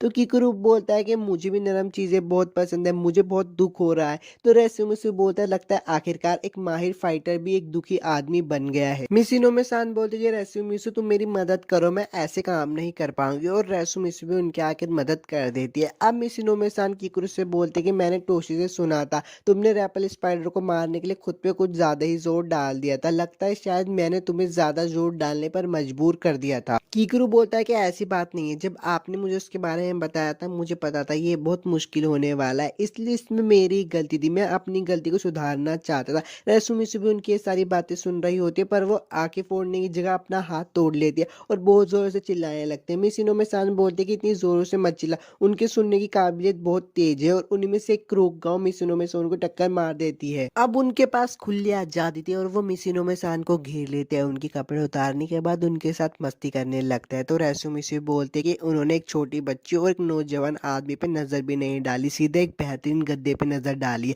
किकुरु बोलता है कि ये चूतिए, मुझे इनसे खतरा महसूस हो रहा है तो मुझे उन्हें मारना ही पड़ेगा। रेसुमिसु बोलते हैं कि ये मुझे अपने साथी की तरह क्यों समझ रहा है, इसकी दूसरी साइड बाहर आ चुकी है। तो इनोमे-सान बोलते हैं कि रुक जाओ, इन्हें कुछ मत करना, ये बहुत अच्छे मॉन्स्टर है, ये लोगों के साथ जल्दी से घुल मिल जाते हैं। तो रेसुमिसु भी अपनी चेस्ट के अंदर एक गद्दा लगा लेती है और बोलती है कि देखो मेरे भी बड़े संतरे हो गए, और गायों को अपनी तरफ बुला लेती है और वो गाय उन पे एक तरह से हमला कर देती है। रेसुमिसु बोलते हैं कि अरे नहीं, तुम कितनी गंदी हो, तुम एक लड़की पे चार तरफ से हमला कर रही हो। और उनको भी इसकी सच्चाई पता चल जाती है क्योंकि उसका गद्दा बाहर निकल जाता है। अब रेसुमिसु भी यहाँ पे बैठी होती है और मिसिनोमे-सान से इकुरो पूछ रहे होते हैं क्या तुम ठीक हो। मिसिनोमे-सान बोलती है कि हाँ मैं ठीक हूँ, बस मेरी शर्ट फट गई है। तभी वहाँ पे साइन भी आ जाती है और बोलते हैं मम्मी पापा मैं आपके लिए बहुत सारा खाना लेकर आई हूँ। पर साइन उन्हें जिस पोजीशन में देखते हैं वो बहुत हैरान हो जाती है और बोलती है लगता है शायद पापा आपने मेरे बिना ही खाना शुरू कर दिया है। तो किकुरु बोलते तुमने ऐसी बातें कहाँ से सीखी है। ईसाइन बोलते कि अच्छी बात है, लेकिन आप सही दिशा में जा रहे हो, एक अच्छी जगह तो चुन लेते समझे। किकुरु बोलते हैं मुझ पे झूठे आरोप लगाना बंद करो। एपिसोड 9 तो खत्म हो गया, अब एपिसोड 10 की एक्सप्लेनेशन को शुरू करते हैं। एपिसोड की शुरुआत में किकुरु बोलता है कि उस मकड़ी से लड़ने के बाद आगे चौकन्ना रहने के लिए हम इस बार जंगल के काफी अंदर तक आए हैं। टोशी बोलते कि मैं थक गई हूँ, अब मैं और नहीं चल सकती। मेडिना बोलते मेरे पास मत आना। हाना बाता बोलते कि दोस्तों अलग मत हो जाना। और चूतमुखी बोलते कि रुको मेरे पास मत आओ। किकुरु बोलता कि ये सब पहले जैसा हो रहा है। वो तोशी को बोलता कि हितामुखी की मदद करो, पर तोशी बोलते मैं बहुत थक गई हूँ। किकुरु बोलता तुम अभी से ही थक गए। वो मेडिना को बोलता है जल्दी से उन्हें कवर करो, पर मेडिना बोलता है कि मुझे बहुत डर लग रहा है। किकुरु से बोलते तुम अभी से डर गए। हाना बाता बोलता है कि मुझे माफ कर दीजिएगा मास्टर, पर मुझे लगता है अपनी फ्रेंजी मुझे अभी इस्तेमाल करनी पड़ेगी। और वो अपनी फ्रेंजी को इस्तेमाल कर लेते हैं। वो किकुरु को हटा लेते हैं और बोलते हैं कि आपको मेरे साथ ही रहना चाहिए, मुझे यहाँ पे बहुत खतरा लग रहा है। किकुरु बोलता है कि मुझे तुमसे ज्यादा खतरा है, मुझे जाने दो। और फिर बाद में बोलता है कि हाना बाता ने वहाँ पे सभी मॉन्स्टर को हरा दिया। मेबुकी सिटी का सीन दिखाया जाता है कि किकुरु लेटर होता है और उसके पास हितामुखी आके बोलते हैं कि मुझे माफ करना क्योंकि मैं ज्यादा मदद नहीं कर। किकुरु बोलता है कि नहीं ये मेरी गलती है क्योंकि मैंने गलत फैसला लिया। तो टोशी आकर बोलते है कोई बात नहीं मास्टर, हम उन्हें अगली बार देख लेंगे। किकुरु बोलता है कि मैं तुम्हें तो बिल्कुल भी माफ नहीं करूंगा और सोच रहा होता है कि मैं हितामुखी को कितना भी पीछे क्यों न रख लूं, पर सबसे पहले हमला तो उसी पे ही होगा। और टोशी 4 कदम चलते थक जाती है। मेडिना इतने डर जाती है कि वो कभी अपनी असली ताकत दिखाई नहीं पाती। और रही बात हाना बाता की, तो मैं एक बार के लिए उस पर भरोसा कर सकता हूँ। किकुरु बोलते कि अब तुम सब लोग जा सकते हो और कल की ट्रेनिंग खुद करना। थोड़ी देर के बाद का सीन दिखाया जाता है। हाना बाता मिसिनोमे-सान के पास आती है और पूछती है क्या मैं आपसे कुछ पूछ सकती हूँ। मिसिनोमे-सान बोलती है हाँ क्यों नहीं। हाना बाता बोलते है कि किकुरु सेनपाई मुझसे नफरत करते हैं, मैं बहुत दिनों से देख रही हूँ वो मुझे नजरअंदाज कर रहे हैं। इनोमे-सान बोलते हैं मुझे तो ऐसा नहीं लगता। हाना बाता बोलती है पर फिर भी लड़ाई के दौरान मैं सबसे ज्यादा काम आने वाली बनना चाहती हूँ। मैंने अपने दोस्तों को बहुत बार मुसीबतों से बचाया है, मैं भले कितने ही मॉन्स्टर को मार दूं या कितनी ही मदद कर लूं, पर मुझे लगता है कि शायद मैं किकुरु सेनपाई का अभी तक भरोसा नहीं जीत पाई। तभी वहाँ पे रेसुमिसु आ जाते हैं और बोलते हैं हाना बाता और इनोमे-सान आखिर आप दोनों यहाँ पे क्या कर रहे हो। पर वो उनके पोम पोम की शक्ति को देखकर बहुत दूर चली जाती है और बोलती है किस तरीके का ओरा है। हाना बाता रोने लगती है और बोलती है क्या सच में ऐसा कुछ हो गया जिससे किकुरु मुझसे नाराज हो गए हैं। अब सीन चेंज हो जाता है और सारी बात इनोमे-सान किकुरु को बता देती है। तो किकुरु बोलता है कि मुझे पता था ऐसा कुछ होने वाला है, अब सब बस मुझ पे छोड़ दो, और वहां से जाने वाला होता है। जाते जाते वो इनोमे-सान को बोलता है कि अगर मुझे कुछ हो गया ना तो प्लीज मेरी अस्थि को गंगा में डुबा देना। कीकरू हानाबाता के नौकरों से मिलता है और उन्हें सारी बात बता देता है। वो बोलते हैं कि अब तुम बस बंद भी करोगे छुपाने की बातें, जबकि तुमने इतना सब कुछ कर ही दिया है। मुझे लगता है यही एक अच्छा मौका है। जंग की सबसे जरूरी चीज ये होती है कि खुद को और अपने दुश्मन को जान। हमें हानाबाता को उसकी इस स्किल्स के बारे में बता देना चाहिए जिसका उसके ऊपर कोई काबू नहीं है, वरना बाद में उसको इससे बड़ा खतरा हो सकता है। कीकरू बोलता है कि अगर तुम्हें हानाबाता की सच में परवाह है ना, तो उसको उसके फ्लावर फ्रेंजी के बारे में सच सच बता दो। तो उनके नौकर में से एक बंदा बोलता है कि हाँ, भले तुम्हारी बातें सच हो, मगर ये कभी हमारे खुद के बचने के लिए था ही नहीं। अगर उसे ये सब कुछ पता चल गया तो शायद वो अपनी ताकत को हमेशा के लिए सील कर दे, क्योंकि वो हमेशा डिसिप्लिन में रहते हैं, पर जब भी वो फ्रेंड्स का इस्तेमाल कर दे तो उसकी फ्रेंडली साइड बाहर आ जाती है। अगर उसे इसके बारे में सच में पता चल गया तो वो अपनी ताकत को हमेशा के लिए सील कर देगी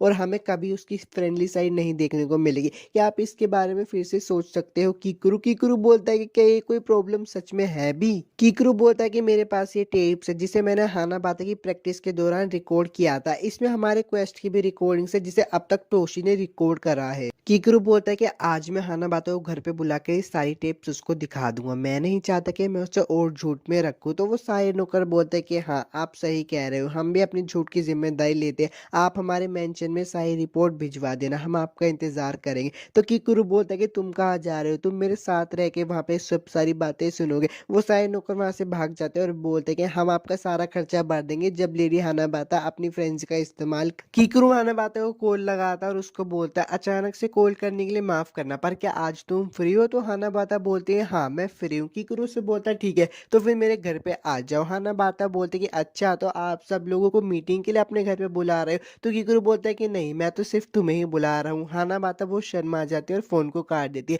नहाते हुए वो सोच रही होती है कि अच्छा, मुझे तो लगा था कि कीकरू सेनपाई मुझसे नफरत करता है, पर वो तो शायद मुझसे प्यार करते हैं। वो बोलते हैं मैं कैसी ये पागलों वाली बातें कर रही हूँ, मैं जानती हूँ सेनपाई ने मुझे वहाँ ये कहने के लिए बुलाया होगा कि वो मेरे बारे में क्या सोचते हैं। हानाबाता भी कीकरू के घर पे आ जाते तो कीकरू बोलता है कि मुझे माफ कर देना, तुम्हें इतनी दूर आना पड़ा। अब वो दोनों अंदर आ जाते तो हानाबाता बोलती है कि सेनपाई, मैंने आपके लिए कुकीज बनाए, हालांकि मैंने कल रात से कुछ खाया तो नहीं है, मैं चाहती थी कि सबसे पहले इन्हें आप ही टेस्ट करो। ये बात सुन के तो कीकरू के पैरों के नीचे से जमीन खिसक जाती है और वो मन में सोच रहा होता है कि अच्छा, तो इसका पहला टेस्ट सब्जेक्ट मैं हूँ। कीकरू कुकीज का डब्बा खोलता है तो हानाबाता बोलते हैं कैसे लग रहे हैं दिखने में? कीकरू बोलते हैं कि हाँ यार, दिखने में तो ये अच्छे लग रहे हैं। हानाबाता बोलते हैं कि हाँ, मैं एक ऐसी औरत बन के नहीं रहना चाहती जिसे कुकिंग नहीं आती हो, मैं बहुत ऊपर उठना चाहती हूँ। तो कीकरू बोलते हैं कि अभी तुम्हें ऐसी बातें नहीं बोलनी चाहिए जबकि मैंने इन्हें चखा भी नहीं है। और वो बोलता है कि हाँ, मैंने तुम्हें इसलिए बुलाया कि मैं आज तुम्हें एक टेप दिखाना चाहता हूँ और मुझसे वादा करोगे तुम इसे देखकर मुझ पर गुस्सा नहीं करोगी? तो हानाबाता बोलते हैं कि आप बहुत फनी हो सेनपाई, क्या आज हम कोई हॉरर मूवी देखने वाले हैं? तो कीकरू बोलता है कि हाँ, ये हॉरर से भी ज्यादा हॉरर होने वाली है। और वो टीवी पे टेप लगाकर पीछे जाके बैठ जाता है। हानाबाता देख रही होती है और सोचते कि अरे, जो मैंने सोचा था ये तो उससे भी ज्यादा हॉरर टीवी पे चल रहा है। वो बोलते कि बस बहुत हुआ, ये कैसा मजाक है सेनपाई? सेनपाई बोलते कि नहीं, ये कोई मजाक नहीं है, ये बिल्कुल सच है। कीकरू बोलता है कि मुझे माफ कर देना, ये वही रूप है जब तुम अपनी फ्रेंजी का इस्तेमाल करती हो। हानाबाता कीकरू पे छलांग लगा देती है और बोलते कि इसे मत सुनो, उस तरफ देखना भी मत। कीकरू बोलता है कि मैं सांस नहीं ले पा रहा, मैं जब भी इससे मिलता हूँ मेरी जिंदगी खतरे में पड़ जाती है। अभी मेरी स्थिति ऐसी है जैसे टीवी में चल रही है। कीकरू कुकीज का डब्बा अपने पास लाता है और हानाबाता को खिला देता है। उससे कहा कि हानाबाता के सारे कपड़े उतर जाते हैं और कीकरू बोलता है कि ये फूड वार्स का जादू इस दुनिया में कब से चलने लगा है? कीकरू बोलता है कि जो भी हो, मुझे इसे जल्दी से अपने ऊपर से हटाना पड़ेगा, वरना मेरी तलवार दूध निकालना शुरू कर देगी। अब वो उसके पोम पोम को पकड़कर उसे उठाता है तो वो मन में सोच रहा होता है, एक जवान औरत जिसका शरीर इतना जबरदस्त है कि तुम्हारा पप्पू खड़ा कर देता है, और मेरी उंगलियां इसकी मोटे मोटे संतरों पे है जिस पर से मैं अपना हाथ नहीं हटाना चाहता। हानाबाता बोलते हैं कि मुझे माफ कर देना, पर क्या तुम मुझे अपने कपड़े दोगे? अब वो दोनों एक दूसरे के सामने बैठे होते हैं और हानाबाता बोलते हैं मेरे पापा, पिछले साल जब मेरे दादाजी की कंपनी को हाथ में लेके आगे बढ़े मेरे पापा, और साथ ही वो एक हंटर भी थे। कम क्वेस्ट होने की वजह से वो ज्यादा मॉन्स्टर को तो नहीं मार पाते थे, लेकिन आज भी वो बहुत ताकतवर है। मुझे हमेशा लगता था कि इस शहर का कोई भी गार्ड उन्हें नहीं हरा सकता, मगर एक दिन उन्होंने एक 19 साल के एस की बहुत ज्यादा तारीफ की। हालांकि वो इतना मशहूर तो नहीं था, लेकिन उसने अपने दम पर सब कुछ हासिल किया था। उसे एक बार तब वो लोकल न्यूज़पेपर के छोटे से कोने पे छपा था, पर मेरे पापा ने उसकी बहुत तारीफ की। मेरे पापा बहुत स्ट्रिक्ट है और वो इतनी जल्दी किसी की भी तारीफ नहीं करते, और मुझे उससे बहुत जलन हुई, इसलिए मैंने उसकी फोटो को बहुत ज्यादा बार निहारा। पर मुझे नहीं पता था कि जिस एज को मैं इतना ज्यादा निहारूंगी मैं उसे इतना परेशान करूंगी, और मेरी फैमिली वाले वो सब काफी डर गए होंगे, इसलिए उन्होंने मुझे कभी सच नहीं बताया। हानाबाता रोते रोते बोलती कि मुझे पता है वो वो सब लोग मुझसे बहुत ज़्यादा नफरत करते हैं, पर उसके नौकर वहाँ पे आ जाते हैं और बोलते हैं कि बिल्कुल नहीं माय लेडी, हम बहुत बड़े पागल हैं, हमें आपको इन सब के बारे में पहले ही बता देना चाहिए था। अगर आपको किसी पे इल्ज़ाम लगाना है तो वो लोग हम हैं। कीकरू बोलता है कि अच्छा, अब हाना बाता गुस्सा नहीं कर रहे तो तुम लोग बड़ी जल्दी आ गए। हाना बाता बोलते हैं क्या आप सब लोग सच में मुझसे नफरत नहीं करते? तो वो हम आपसे नफरत नहीं करते, हम तो आपसे बहुत ज़्यादा प्यार करते हैं। तो कीकरू ये बोलता है कि हाँ, मैं भी तुमसे नफरत नहीं करता, मेरा ऐसा कोई मकसद नहीं था जिससे तुम अपनी ताकत को सील करो, हमें इस स्किल का वापस से इस्तेमाल करना चाहिए, ये बहुत ताकतवर है और ये सच है कि उससे कई सारे लोगों की जान बची है। हाना बाता बोलते कि पर तुम्हें वापस से चोट लग सकती है। तो कीकरू बोलते कि मैंने ये नहीं कहा कि तुम उसका इस्तेमाल तब करो जबकि तुम्हारा उस पर काबू ही नहीं है। फ्रेंजी एक इंसान को ऐसी ताकत देती है जिससे वो बिना कुछ भी सोचे कुछ भी कर देता है, पर तुम्हारी फ्लावर फ्रेंजी एक ऐसी स्किल है जिससे फिजिकल परफॉर्मेंस बढ़ती है, जिससे तुम्हारे शरीर में बहुत सारा माना डाल देता है, जिससे तुम ताकतवर तो हो जाते हो पर तुम अपना होश खो देती हो। अगर तुम अपने होश संभाल लो तो तुम इस ताकत को अच्छे से इस्तेमाल कर सकते हो। तो हाना बाता बोलती है अगर मैं कभी होश संभाल ही नहीं पाई और इसको हमेशा कभी कंट्रोल ना कर पाई तो क्या होगा, मैं आपको फिर से परेशान कर दूंगी। तो कीकरू बोलता है कोई बात नहीं, मुझे जितना परेशान करना है उतना कर। कीकरू बोलता है कि मुझे पता चल गया कि तुम मेरे बारे में कैसा महसूस करते हो। तो हाना बाता बोलते है कि अच्छा, आप बताओ मैं आपके बारे में कैसा महसूस करती हूँ। कीकरू बोलता है कि मुझे पता चल चुका है, तुम मेरे को एक रिस्पेक्ट देती हो। मैं हमेशा से सोचता था कि रोमांटिक का मतलब प्यार होता है, पर रोमांटिक का मतलब भी एक तरीके से रिस्पेक्ट देना भी हो सकता है। तो हाना बाता बोलते हैं कि मैं आपसे कुछ चीज़ पूछूं, क्या आप मेरे साथ अभी ट्रेनिंग करोगे? तो कीकरू बोलता है हाँ, क्यों नहीं। और वो दोनों ट्रेनिंग ग्राउंड पे चले जाता है। हाना बाता उस पर बहुत गुस्सा हो रही होती है और उस पर बहुत जोर से हमले कर रही होती है। तो कीकरू बोलता है कि पता नहीं क्यों पर हाना बाता के हमले पहले से भी ज्यादा भारी थे। एपिसोड 10 तो खत्म हो गया, एपिसोड 11 के एक्सप्लेनेशन को शुरू करते हैं। एपिसोड की शुरुआत में कीकरू बोलता है कि एक चर्च जो कि होली बर्ड फिनिक्स की पूजा करता है जो कि ठीक करने की देवी है, और दूसरा चर्च जो गॉड ऑफ थंडर की पूजा करता है जो ज्ञान की देवी है। इन दोनों ही ऑर्गेनाइजेशन को ब्लैक और व्हाइट सोर्सेस चलाते हैं। ये एक दूसरे से बहुत ज्यादा नफरत करते हैं, चाहे एक दूसरे के मुंह पे कुछ ना बोले, मन मन ही मन में ये लोग एक दूसरे को बहुत कुछ बोलते हैं और इसकी गंदी छवि अभी मेरे आंखों के सामने। कीकरू बोलता है कि यहाँ पे क्या चल रहा है, जब मैं और नोमा पेट्रोलिंग पर गए थे तब यहाँ पे क्या हुआ, और वो उन दोनों को रोक रहे होते हैं। टोशी बोलते हैं कि हाँ, ये तब हुआ जब तुम और नोमा पेट्रोलिंग के लिए गए थे। थोड़े पहले का सीन दिखाया जाता है। मेडिना बोलते हैं कुछ नया सुनने को मिला, मुझे पता था तुम्हें गेम्स और मांगा पढ़ना बहुत पसंद है, पर हाना बाता भी गर्ल्स मांगा पढ़ती। तो टोशी बोलते कि हाँ, इसलिए तो हम दोनों काफी करीब है। टोशी मेडिना से पूछते क्या तुम्हारी भी कोई हॉबी है? तो मेडिना उसे बताते कि हाँ, मुझे नॉवेल्स पढ़ना बहुत पसंद है और मैं अभी वो वाली नॉवल पढ़ रही हूँ जिसे अभी न्यू कॉमर अवार्ड मिला था। टोशी बोलते कि अच्छा, the detective is already dead, जिसका मेन कैरेक्टर एक लड़का है। प्रेजेंट में सीन आ जाता है और मेडिना चिल्ला रही होती है, बोलते कि इसने मुझे उस चीज का स्पॉइलर दे दिया जो कि चूहे मारने वाली दवाई से भी ज्यादा हानिकारक होता है। कीकरू बोल रहा होता है कि फिर से वही बच्चों वाली लड़ाई, पर यहाँ पे आवाज करना जरूरी है क्या? नोमा बोलता है कि कोई बात नहीं, उसे माफ कर दो, तुम्हें गुनाह की बेइज्जती करनी चाहिए, गुनहगार की नहीं। मेडिना बोलते कि तुम्हें क्या मतलब है, मैंने कभी वो सुना ही नहीं था। कीकरू बोलता है कि तुमने ऐसा पहले शुरू किया है तो जाके मेडिना से माफी मांगो। टोशी मेडिना को बोलते हैं सॉरी, जो उसका मेन कैरेक्टर है वो लड़का नहीं एक लड़की ही है। तो मेडिना फिर से रोने लगती है और बोलती है तुमने ऐसा फिर से किया, तुम मुझे स्पॉइलर क्यों दे रही हो, तुम्हें जानबूझकर कर रही हो ना? तो टोशी बोलती है कि नहीं, मैंने तो अभी तक उस नोवेल को पढ़ा भी नहीं है, किसी बंदे में इतनी हिम्मत तो नहीं होगी कि वो एक मिस्ट्री नोवेल को स्पॉइल कर दे। मेडिना बोलती है कि फिर भी तुमने मेरा मजा पहले ही खराब कर दिया। कीकरू बोलता है कि तुम लोगों को अंदाजा भी नहीं होगा पर अभी हम पे 3 बार हमला हो चुका है। मेडिना बोलते है कि इस टोकी चूतिया की वजह से नोमा मेरे बारे में गलत ही सोची। वो नोमा को बोलते नोमा मेरे बारे में गलत मत सोचना, मैं हमेशा सच बोलती हूँ। तो नोमा बोलती है कि तुम दोनों पहले अपने दिमाग से एक दूसरे से बात कर सकते हो। नोमा बोलता है कि अब आगे से ध्यान रखना, खतरनाक जगहों पे कभी भी लड़ाई मत करना। तो मेडिना बोलते है कि सॉरी, मुझे माफ कर देना। कीकरू बोलता है कि मैं इसे अभी पिछले 5 मिनट से यही बात समझा रहा हूँ। टोशी बोलते कि हाँ, मुझे लगता है कि वो हम दोनों को छोड़कर नोमा से अलग बर्ताव कर रही है।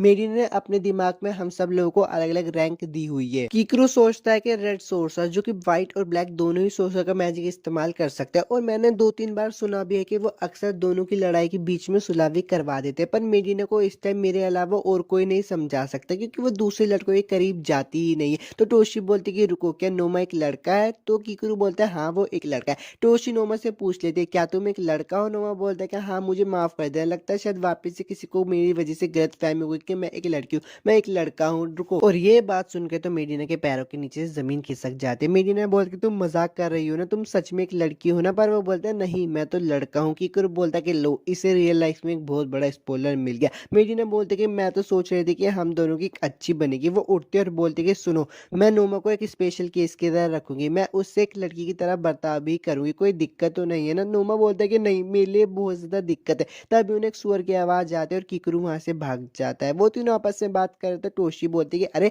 आज तो हम जादूगरों को ट्रेनिंग करने का दिन था ना, और मास्टर हमारे लिए एक मच्छर भी नहीं छोड़ेंगे। नोमा बोलता है कि मुझे लगता है कि वो सुअरों की आवाज थी। मेडिना बोलती है कि क्या हमें हितामुखी को बुला के मॉन्स्टर को ढूंढवाना चाहिए। वो तीनों बातें कर ही रहे होते, तभी पीछे से एक पेड़ की डाली आती है और नोमा को पकड़ लेती है, उसकी अंडरवियर उतार देती है। ये देखकर टोशियो बोलती है कि छोटा नुन्नू पर बड़ा क्यूट दिख रहा है। मेडिना बोलती है कि तुम उसे जला दो जला दो। टोशी बोलती है कि मैं जलाना तो चाहती हूँ, पर अगर मैंने वहां पे अपना मैजिक छोड़ा तो उसका नुन्नू भी जल जाएगा और वो कभी बाप नहीं बन पाएगा।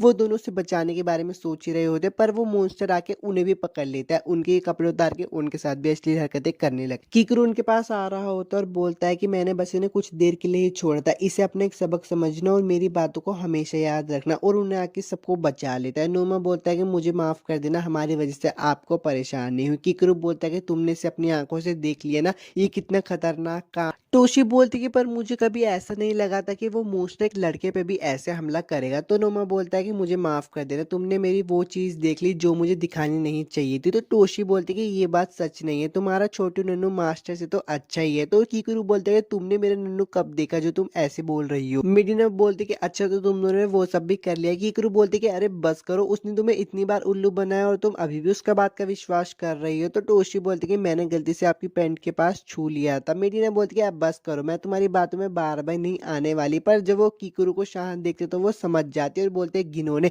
किकरू बोलता है कि उसके बाद से मेरी जिंदगी में कभी खुशियां नहीं है। अब सीन चेंज हो जाता है और किकरू और हनाबादा ट्रेनिंग कर रहे होते हैं। किकरू बोलता है कि मैंने गार्ड बनने का सपना देखा और मैंने अपनी जान दांव पे लगा के मौत तक ट्रेनिंग की। किकरू सोच ही रहा होता है, पर हनाबादा अपनी फ्रेंड से उस पर हमला कर देते। मिस इनोमी-सान गाना गाकर उसको सुला देती। मिस इनोमी-सान बोलती कि अच्छा, तो इसी फ्रेंजी के बारे में तुम मुझे बता रहे थे, मुझे नहीं लगा था कि वो तुम्हारे खिलाफ इतना ज्यादा कर देगी। तो किकरू बोलता है कि मैंने ये बात जान ली है कि बिना दिमाग वाले दुश्मन सबसे ज्यादा खतरनाक होते हैं। मिस इनोमी-सान बोलती कि वैसे सोचा जाए तो वो जब भी अपनी फ्रेंजी का इस्तेमाल करती है तो वो तुम्हें बोलती है मैं तुम्हें पसंद करती हूँ। तो किकरू से बताता है कि फ्रेंजी के इस्तेमाल से उसका माना उसकी सारी फीलिंग्स को बाहर निकाल देता है। तो मिस इनोमी-सान कहती है वो तुम्हें आई लव यू भी कहती है। किकरू कहते हैं कि भले ही इतनी बड़ी बॉडी के अंदर उसमें एक छोटी बच्ची छुपी है, और जब एक बच्ची लव कहती है तो उसका मतलब प्यार नहीं होता। मिस इनोमी-सान कहते हैं कि अच्छा, इसको वो सारी बातें अभी भी चुभती है जो मेरी बेटी ने कही थी। मिस इनोमी-सान कहती है कि मैंने लोरी वाला जादू बहुत समय बाद इस्तेमाल किया, इससे मुझे ईसाइन चैन की बात याद आती है जब वो बहुत छोटी थी। किकरू बोलता है कि अब वो बहुत बड़ी हो चुकी है। मिस इनोमी-सान बोलते हैं तुम भी बहुत बड़े हो चुके हो। किकरू मुझे लगा था कि तुम ऐसे बनते हो जो उसे ऐसी खतरनाक स्किल का इस्तेमाल करने नहीं देगा। किकरू बोलता है कि अगर हानाबाता अपनी फ्रेंजी पे इस्तेमाल अच्छे से करना सीख जाए ना तो हमारे लिए वो बहुत फायदेमंद होगी। पर मुझे एक बात पे बड़ा गुस्सा होता है, उसका हमेशा निशाना मैं ही होता हूँ। मिस इनोमी-सान बोलती कि शायद तुम उसके फ्रेंजी अवतार में भी अपनी बातें मनवा सकते हो, भले ही वो इस पे काबू ना कर पाए। किकरू बोलता है सच में? तो मिस इनोमी-सान बोलती है हाँ, ये बहुत ईजी है। तभी हानाबाता भी उठ जाती है। तो किकरू उसको बोलता है मैं चाहता हूँ तुम अपनी फ्रेंजी का वापिस से इस्तेमाल करो, पर हानाबाता किकरू पे हमला कर देता है। किकरू बोलता है कि है मतलब सोने से उसका माना नहीं उतरता, इसका मतलब ये हो सकता है अगर हानाबाता एक ही जगह पे रहेगी तो उसका माना बिल्कुल भी बाहर नहीं निकलेगा। हानाबाता किकरू पे हमला कर देती है और किकरू के गाल पे चोट लग जाती है। तो मिस इनोमी-सान आती है और हानाबाता को बोलते है किकरू को वैसी लड़की पसंद है जो शांत रहती है। किकरू भी बोलता है कि हाँ, मुझे वैसी लड़कियां पसंद है जो शांत रहती है। हानाबाता चुपचाप बैठ जाती है और बोलते है कि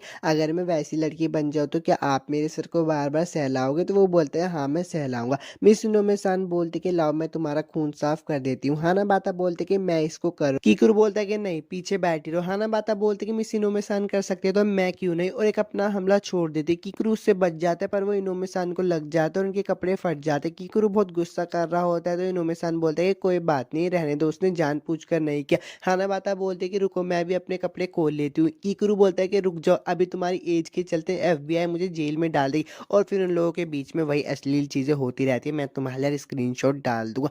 अभी साइन चैन का सीन दिखाया जाता है जो कि बोल रहा होता है कि अगर पापा का दिल हाना चांद पे आ गया तो मैं क्या करूंगी, मुझे कुछ करना होगा। जब मामा के चांद की बात आती है तो हाना एक चाइल्डिश ओरा उनका कुछ नहीं कर सकता। ईसाइन बोलती है मैं उसे मम्मी के बीच में नहीं आने दूंगी, और वो झांक कर देखती है तो उसके पैरों के नीचे से भी जमीन खिसक जाती है, क्योंकि हाना बाता बोल रही होती है इनोमी-सान को कि आप बहुत प्यारी हो मम्मी, मैं आपसे प्यार करती हूँ। ईसाइन बोलते कि अच्छा, तो ये मम्मी की दुश्मन नहीं थी, मेरी दुश्मन थी। कीकरू कहता है कि अरे सही है, ये पहले वाले टाइम पे नहीं आई जब इन दोनों के तरबूजों ने मुझे घेर रखा था। एपिसोड 11 भी खत्म हो चुका है, अब हम फाइनल एपिसोड की तरफ बढ़ते हैं। एपिसोड की शुरुआत में मिस इनोवेशन बोलते हैं कि आज की क्वेश्चन में तुम सब लोगों ने बहुत अच्छा काम किया, ये लो तुम लोगों की सैलरी, इसे संभाल कर खर्च करना। टोशी बोलते कि रुको, हम सबको 1 महीना हो चुका है इतने सारे अड़चन और खतरनाक स्टंट मारने पर, ऐसा लगता है कि जिसे सालों बीत गए। हितमुखी मिस इनोवेशन से बोलते ही कि पैसे में सच में ले सकते हो क्योंकि मैंने आज तक एक भी मनुष्य को नहीं मारा है। तो मिस इनोवेशन बोलते कि हाँ, तुम इन्हें आराम से ले सकते हो क्योंकि कीकुरू ने बोला था कि तुमने उसकी शिकार करने में बहुत ज्यादा मदद की थी और वो तुम्हारा बहुत ज्यादा शुक्रगुजार भी। तो हितामुखी बोलते कि नहीं,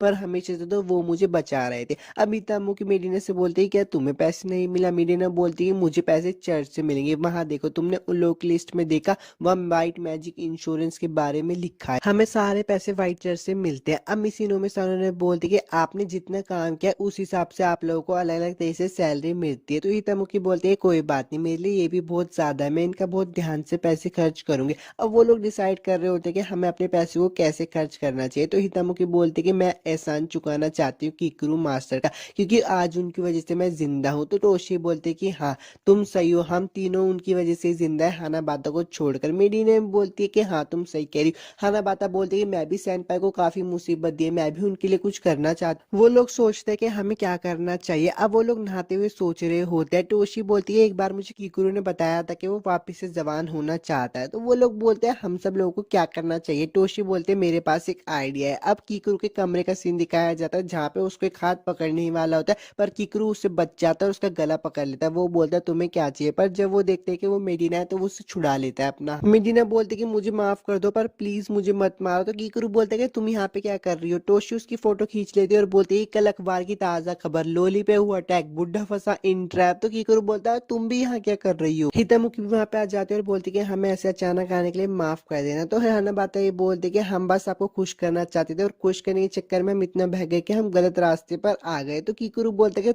तुम लोग अंदर कैसे आए? टोशू से बताते हैं कि हमने फैसला किया कि आपको शांति वाली जवानी का अनुभव दे क्योंकि आप हमारी हमेशा मदद करते हो। कीकरू बोलते जवानी की मजे। तो टोशू से बताते कि हमने पहला प्लान सोचा था कि तुम्हारी स्कूल की लड़की आए और तुम्हें उठाए, पर तुम हमेशा चौकन्ना रहते हो तो इसलिए प्लान फ्लॉप हो गया। तो कीकरू बोलता है अच्छा, इसलिए तुम लोगों ने स्कूल के कपड़े पहन रखे। टोशी बोलती कि हम अभी भी हाई स्कूल की जवान लड़कियां हैं जिन्हें सिर्फ 1-2 महीना हुआ है। वो लोग बोलते कि हम तो बस आपके लिए कुछ करना चाहते थे पर हमें नहीं पता था कि आप इतने नाराज हो जाओगे। तो कीकरू बोलते कि अगर तुम्हारा मेरे को कोई चोट पहुंचाने का इरादा नहीं था तो कोई बात नहीं, पर क्या तुम्हें ये नहीं लगा कि तुम ऐसी यूनिफॉर्म पहन के उस लड़के के घर आना चाहिए जो अकेला रहता? तो टोशी बोलता है कि हाँ, जब हम रास्ते में आ रहे थे तो बहुत सारे लोगों ने हमें देखा था। अब जब वो उसके घर पे आ रहे होते तब का सीन दिखाया जाता है। खाना बाता बोलते कि हमें अपनी सर्विस को और बढ़ा देना चाहिए। टोशी बोलती है कोई बात नहीं, अगर वो जो मांगेगा हम उसके लिए वो चीज कर देंगे। मेडिना बोलती है अगर उसने कुछ ज्यादा चीजें मांगी ना तो मैं वो चीजें नहीं करूंगी और वापस चली आऊंगी। हितामुखी बोलती है मेरे से जो हो पाएगा मैं उसको वो सब दूंगी। अब प्रेजेंट का सीन आ जाता है। टोशी बोलती है हम बस मुस्कुराकर वहां से आ रहे थे और बातें भी की जिससे कि साइड वाले लोगों को अजीब न लगे। कीकरू बोलता है कि अब मैं अपने पड़ोसी को क्या मुंह दिखाऊंगा? तो टोशी बोलती है कि रुको, मुझे तुम्हारे कोई बात समझ तो नहीं आई, पर तुम अगर हमारे साथ बाहर चलकर जाओगे तो पड़ोसी को कुछ फर्क नहीं पड़ेगा। कीकरू बोलता है कि मैं तुम्हारे साथ बिल्कुल भी नहीं जाऊंगा और आज मेरी एक जरूरी मीटिंग भी है। तो टोशी बोलती है कि अरे फिर तो अब कुछ भी नहीं हो सकता। टोशी बोलती है कि ठीक है, जब तक तुम घर आओगे हम तुम्हारा घर साफ कर देंगे और खाना बना देंगे। कीकरू बोलता है खाना बना दोगे? टोशी बोलती है कि तुम्हें क्या लगता है हम कैसा कुक करते हैं? हमारा खाना बहुत अच्छा होता है। कीकरू बोलता है कि नहीं, वो एकदम जानलेवा होता है। तभी कीकरू के पास फोन आ जाता है और वो फोन को उठाता है। उसके सर बोलते हैं कि जब तुम आओ तो अपने साथ हितामुखी को भी ले आना। कीकरू सोचता है कि अरे नहीं, अगर हितामुखी मेरे साथ गई तो मेरा घर एकदम नर्क बन जाएगा। अब वो उन लोगों को बताता है कि मैं आज एक स्कूलर गार्ड से मिलने वाला हूँ जो मेरे बचपन का दोस्त है। मैंने उससे एक चीज में मदद मांगी, कुछ जानकारी के लिए। मैं जानना चाहता था कि मॉन्स्टर औरतों को देख के इतना अजीब रिएक्ट क्यों करते हैं, खासकर हितामुखी को। तो मैं घर आ जाऊंगा, मैं घर वापस नहीं आना चाहता। अब वो हितामुखी को लेके अपने साथ बाहर निकल जाता है। हितामुखी बोलते कि कुन आज हम किसी गार्ड से मिलने वाले हैं ना? तो कीकरू बोलता है हाँ, वो इस बुक शॉप का मालिक है, शायद उसकी उम्र की वजह से वो आजकल अपनी दुकान पे ज्यादा ध्यान दे रहा है। तभी उसे आवाज आती है कि मेरी दुकान में आके मुझसे बूढ़े जैसा सलूक करना बंद करो कीकरू, काफी समय बाद मिले, आज भी तुम बहुत अलग दिख रहे हो। तो कीकरू बोलता है कि हाँ, क्योंकि मैंने बहुत ज्यादा तजुर्बा ले लिया है। कीकरू का फ्रेंड बोलता है कि अच्छा, तो तुम ऐसे अपने टीममेट के साथ रहते हो, उन्हें स्कूल के कपड़े पहनाकर उनके साथ दिन में घूमते हो? तो कीकरू बोलता है कि जैसे तुम समझ रहे हो वैसा कुछ नहीं, इसके नॉर्मल दिन के कपड़े से तो 1000 गुना अच्छे। कीकरू का दोस्त हितामुखी को बोलता है कि अच्छा तो तुम हो हितामुखी, तुम तो बड़ी बड़ी क्यूट हो। हितामुकी बोलती है कि ये सच नहीं है। कीकरू का दोस्त बोलता है कि अगर कीकरू ने मुझे तुम्हारे बारे में नहीं बताया होता ना तो मुझे तो अभी तुम एक छोटी बच्ची ही लगती। मेरे मैनर्स को माफ कर देना। अब मैं तुम्हें अपने बारे में बताता हूँ, क्योंकि मैंने तुम्हें अपने बारे में नहीं बताया। मेरा नाम है मीन मिल और मैं 40 साल का हूँ। तुम मुझे पापा, अंकल, मास्टर कुछ भी बुला सकते हो। कीकरू बोलता है कि अगर तुम इसे 3 चॉइसेस दे रहे हो तो इसका जवाब भी तुम्हें पता लगाना चाहिए। कीकरू का दोस्त बोलता है कि सीधा पॉइंट पर आते हैं। तो कीकरू बोलता है कि तुम ऐसे क्यों समझ रहे हो कि जैसे मैंने तुम्हारी सारी मेहनत बर्बाद कर दी है। तो कीकरू का दोस्त बोलता है कि तुम क्या चाहते हो मैं उसकी बॉडी का हर एक चीज चेक करूँ। तो कीकरू बोलता है अपने जज्बात को काबू में रखो। कीकरू का दोस्त बोलता है कि इसके अलावा जितना तुमने और इनोमी सामान ने मुझे बताया है ये नेचर से जुड़ी हुई है। अब घर पे उन तीनों का सीन दिखाया जाता है। वो कहते हैं कि यार खाना तो बहुत टेस्टी बना है पर हमने ज्यादा बना लिया, क्यों ना हम नोमा को भी घर पे बुला ले। तो हना बाता बोलती है कि हाँ उसको बुला लो, पर हमें इसे बनाने के लिए कोई हाई स्किल लेवल की जरूरत नहीं पड़ती। कीकरू इस्तान को बोलता है कि जानता हूँ हितामुगी के माना ज्यादा होने की वजह से उसके पास और भी ज्यादा मॉन्स्टर आएंगे, पर उसके लिए उनका आदमी और औरत के खिलाफ बर्ताव करने का अलग ढंग होता है। क्या तुम्हें इसके बारे में कुछ पता है? तो इस्तान बोलते कि अक्सर वो जवान लड़कियों पर ही हमला करते हैं, पर मुझे नहीं लगता कि मुझे तुम्हें बताना चाहिए। अभी कोई ऐसी दिक्कत देने वाली बात नहीं है, तुम्हें इसे अच्छी सिचुएशन मान सकते हो अगर वो लड़कियों को पूरी तरह जिंदा न खा जाए। कीकरू बोलता है कि अच्छा तो तुम्हें इसका जवाब पता है पर तुम मुझे बताओगे नहीं। तो ईशान बोलते कि हाँ मुझे बहुत सारी चीजें ऐसी मालूम है पर मैं तुम्हें बताऊंगा नहीं। एक जवान का काम होता है जवाब को ढूंढना, ना कि मुझसे पूछना। कीकरू बोलता है कि मुझे बच्चा समझना बंद कर। अब वो दोनों घर पे जा रहे होते हैं तो हितामुखी बोलती तुमने आज छुट्टी का दिन मेरे बारे में जानने में बिता दी। मैंने तुम्हारा खामखा इतना सारा वक्त बर्बाद कर दिया, मैं ऐसा क्या करूँ जिससे कि तुम्हारा वक्त वापस से आ जाए। तो कीकरू बोलते है कि ऐसे मत बोलो कि तुमने मेरा वक्त बर्बाद कर दिया, मैं खुद तुम्हारे बारे में जानना चाहता था। वैसे भी तुम सब लोगों ने मेरे लिए इतना कुछ किया, मैं शुक्रगुजार हूँ। भले ही मेरी जेब कट गई, मेरे घर में बिना पूछे घुस गए और मेरी प्यारी सी नींद से मुझे जगा दी। कीकरू बोलते हैं कि चलो जल्दी से घर चलता है। उनकी कुकिंग का मजा उड़ाते हैं, पर जैसे ही वो घर आता है तो उसकी तो आंखें ही बंद नहीं हो रही, क्योंकि उसके पूरे घर की हालत बहुत खराब हो जाती है। और हाना बाता बोलते हैं मास्टर मुझे ऐसे मत देखो, सब वहां पे नंगे पड़े होते हैं। अब कुछ दिनों के बाद का सीन दिखाया जाता है। मिस इनोमी सान बोलती है सब अच्छे से अपने मिशन पे जाना और अपना ध्यान रखना। और ये वही सीन होता है जो मैंने एपिसोड 1 में आप सभी को बताया था, जिसमें सब बोल रहे होते हैं मास्टर मेरी मदद करे। यार एपिसोड की सारी मैंने सीरीज कंप्लीट करती है। अगर आपको इसके बाकी के एपिसोड सुने तो आप प्लेलिस्ट में सुन सकते हो। मिलता हूँ आपसे नेक्स्ट वीडियो में।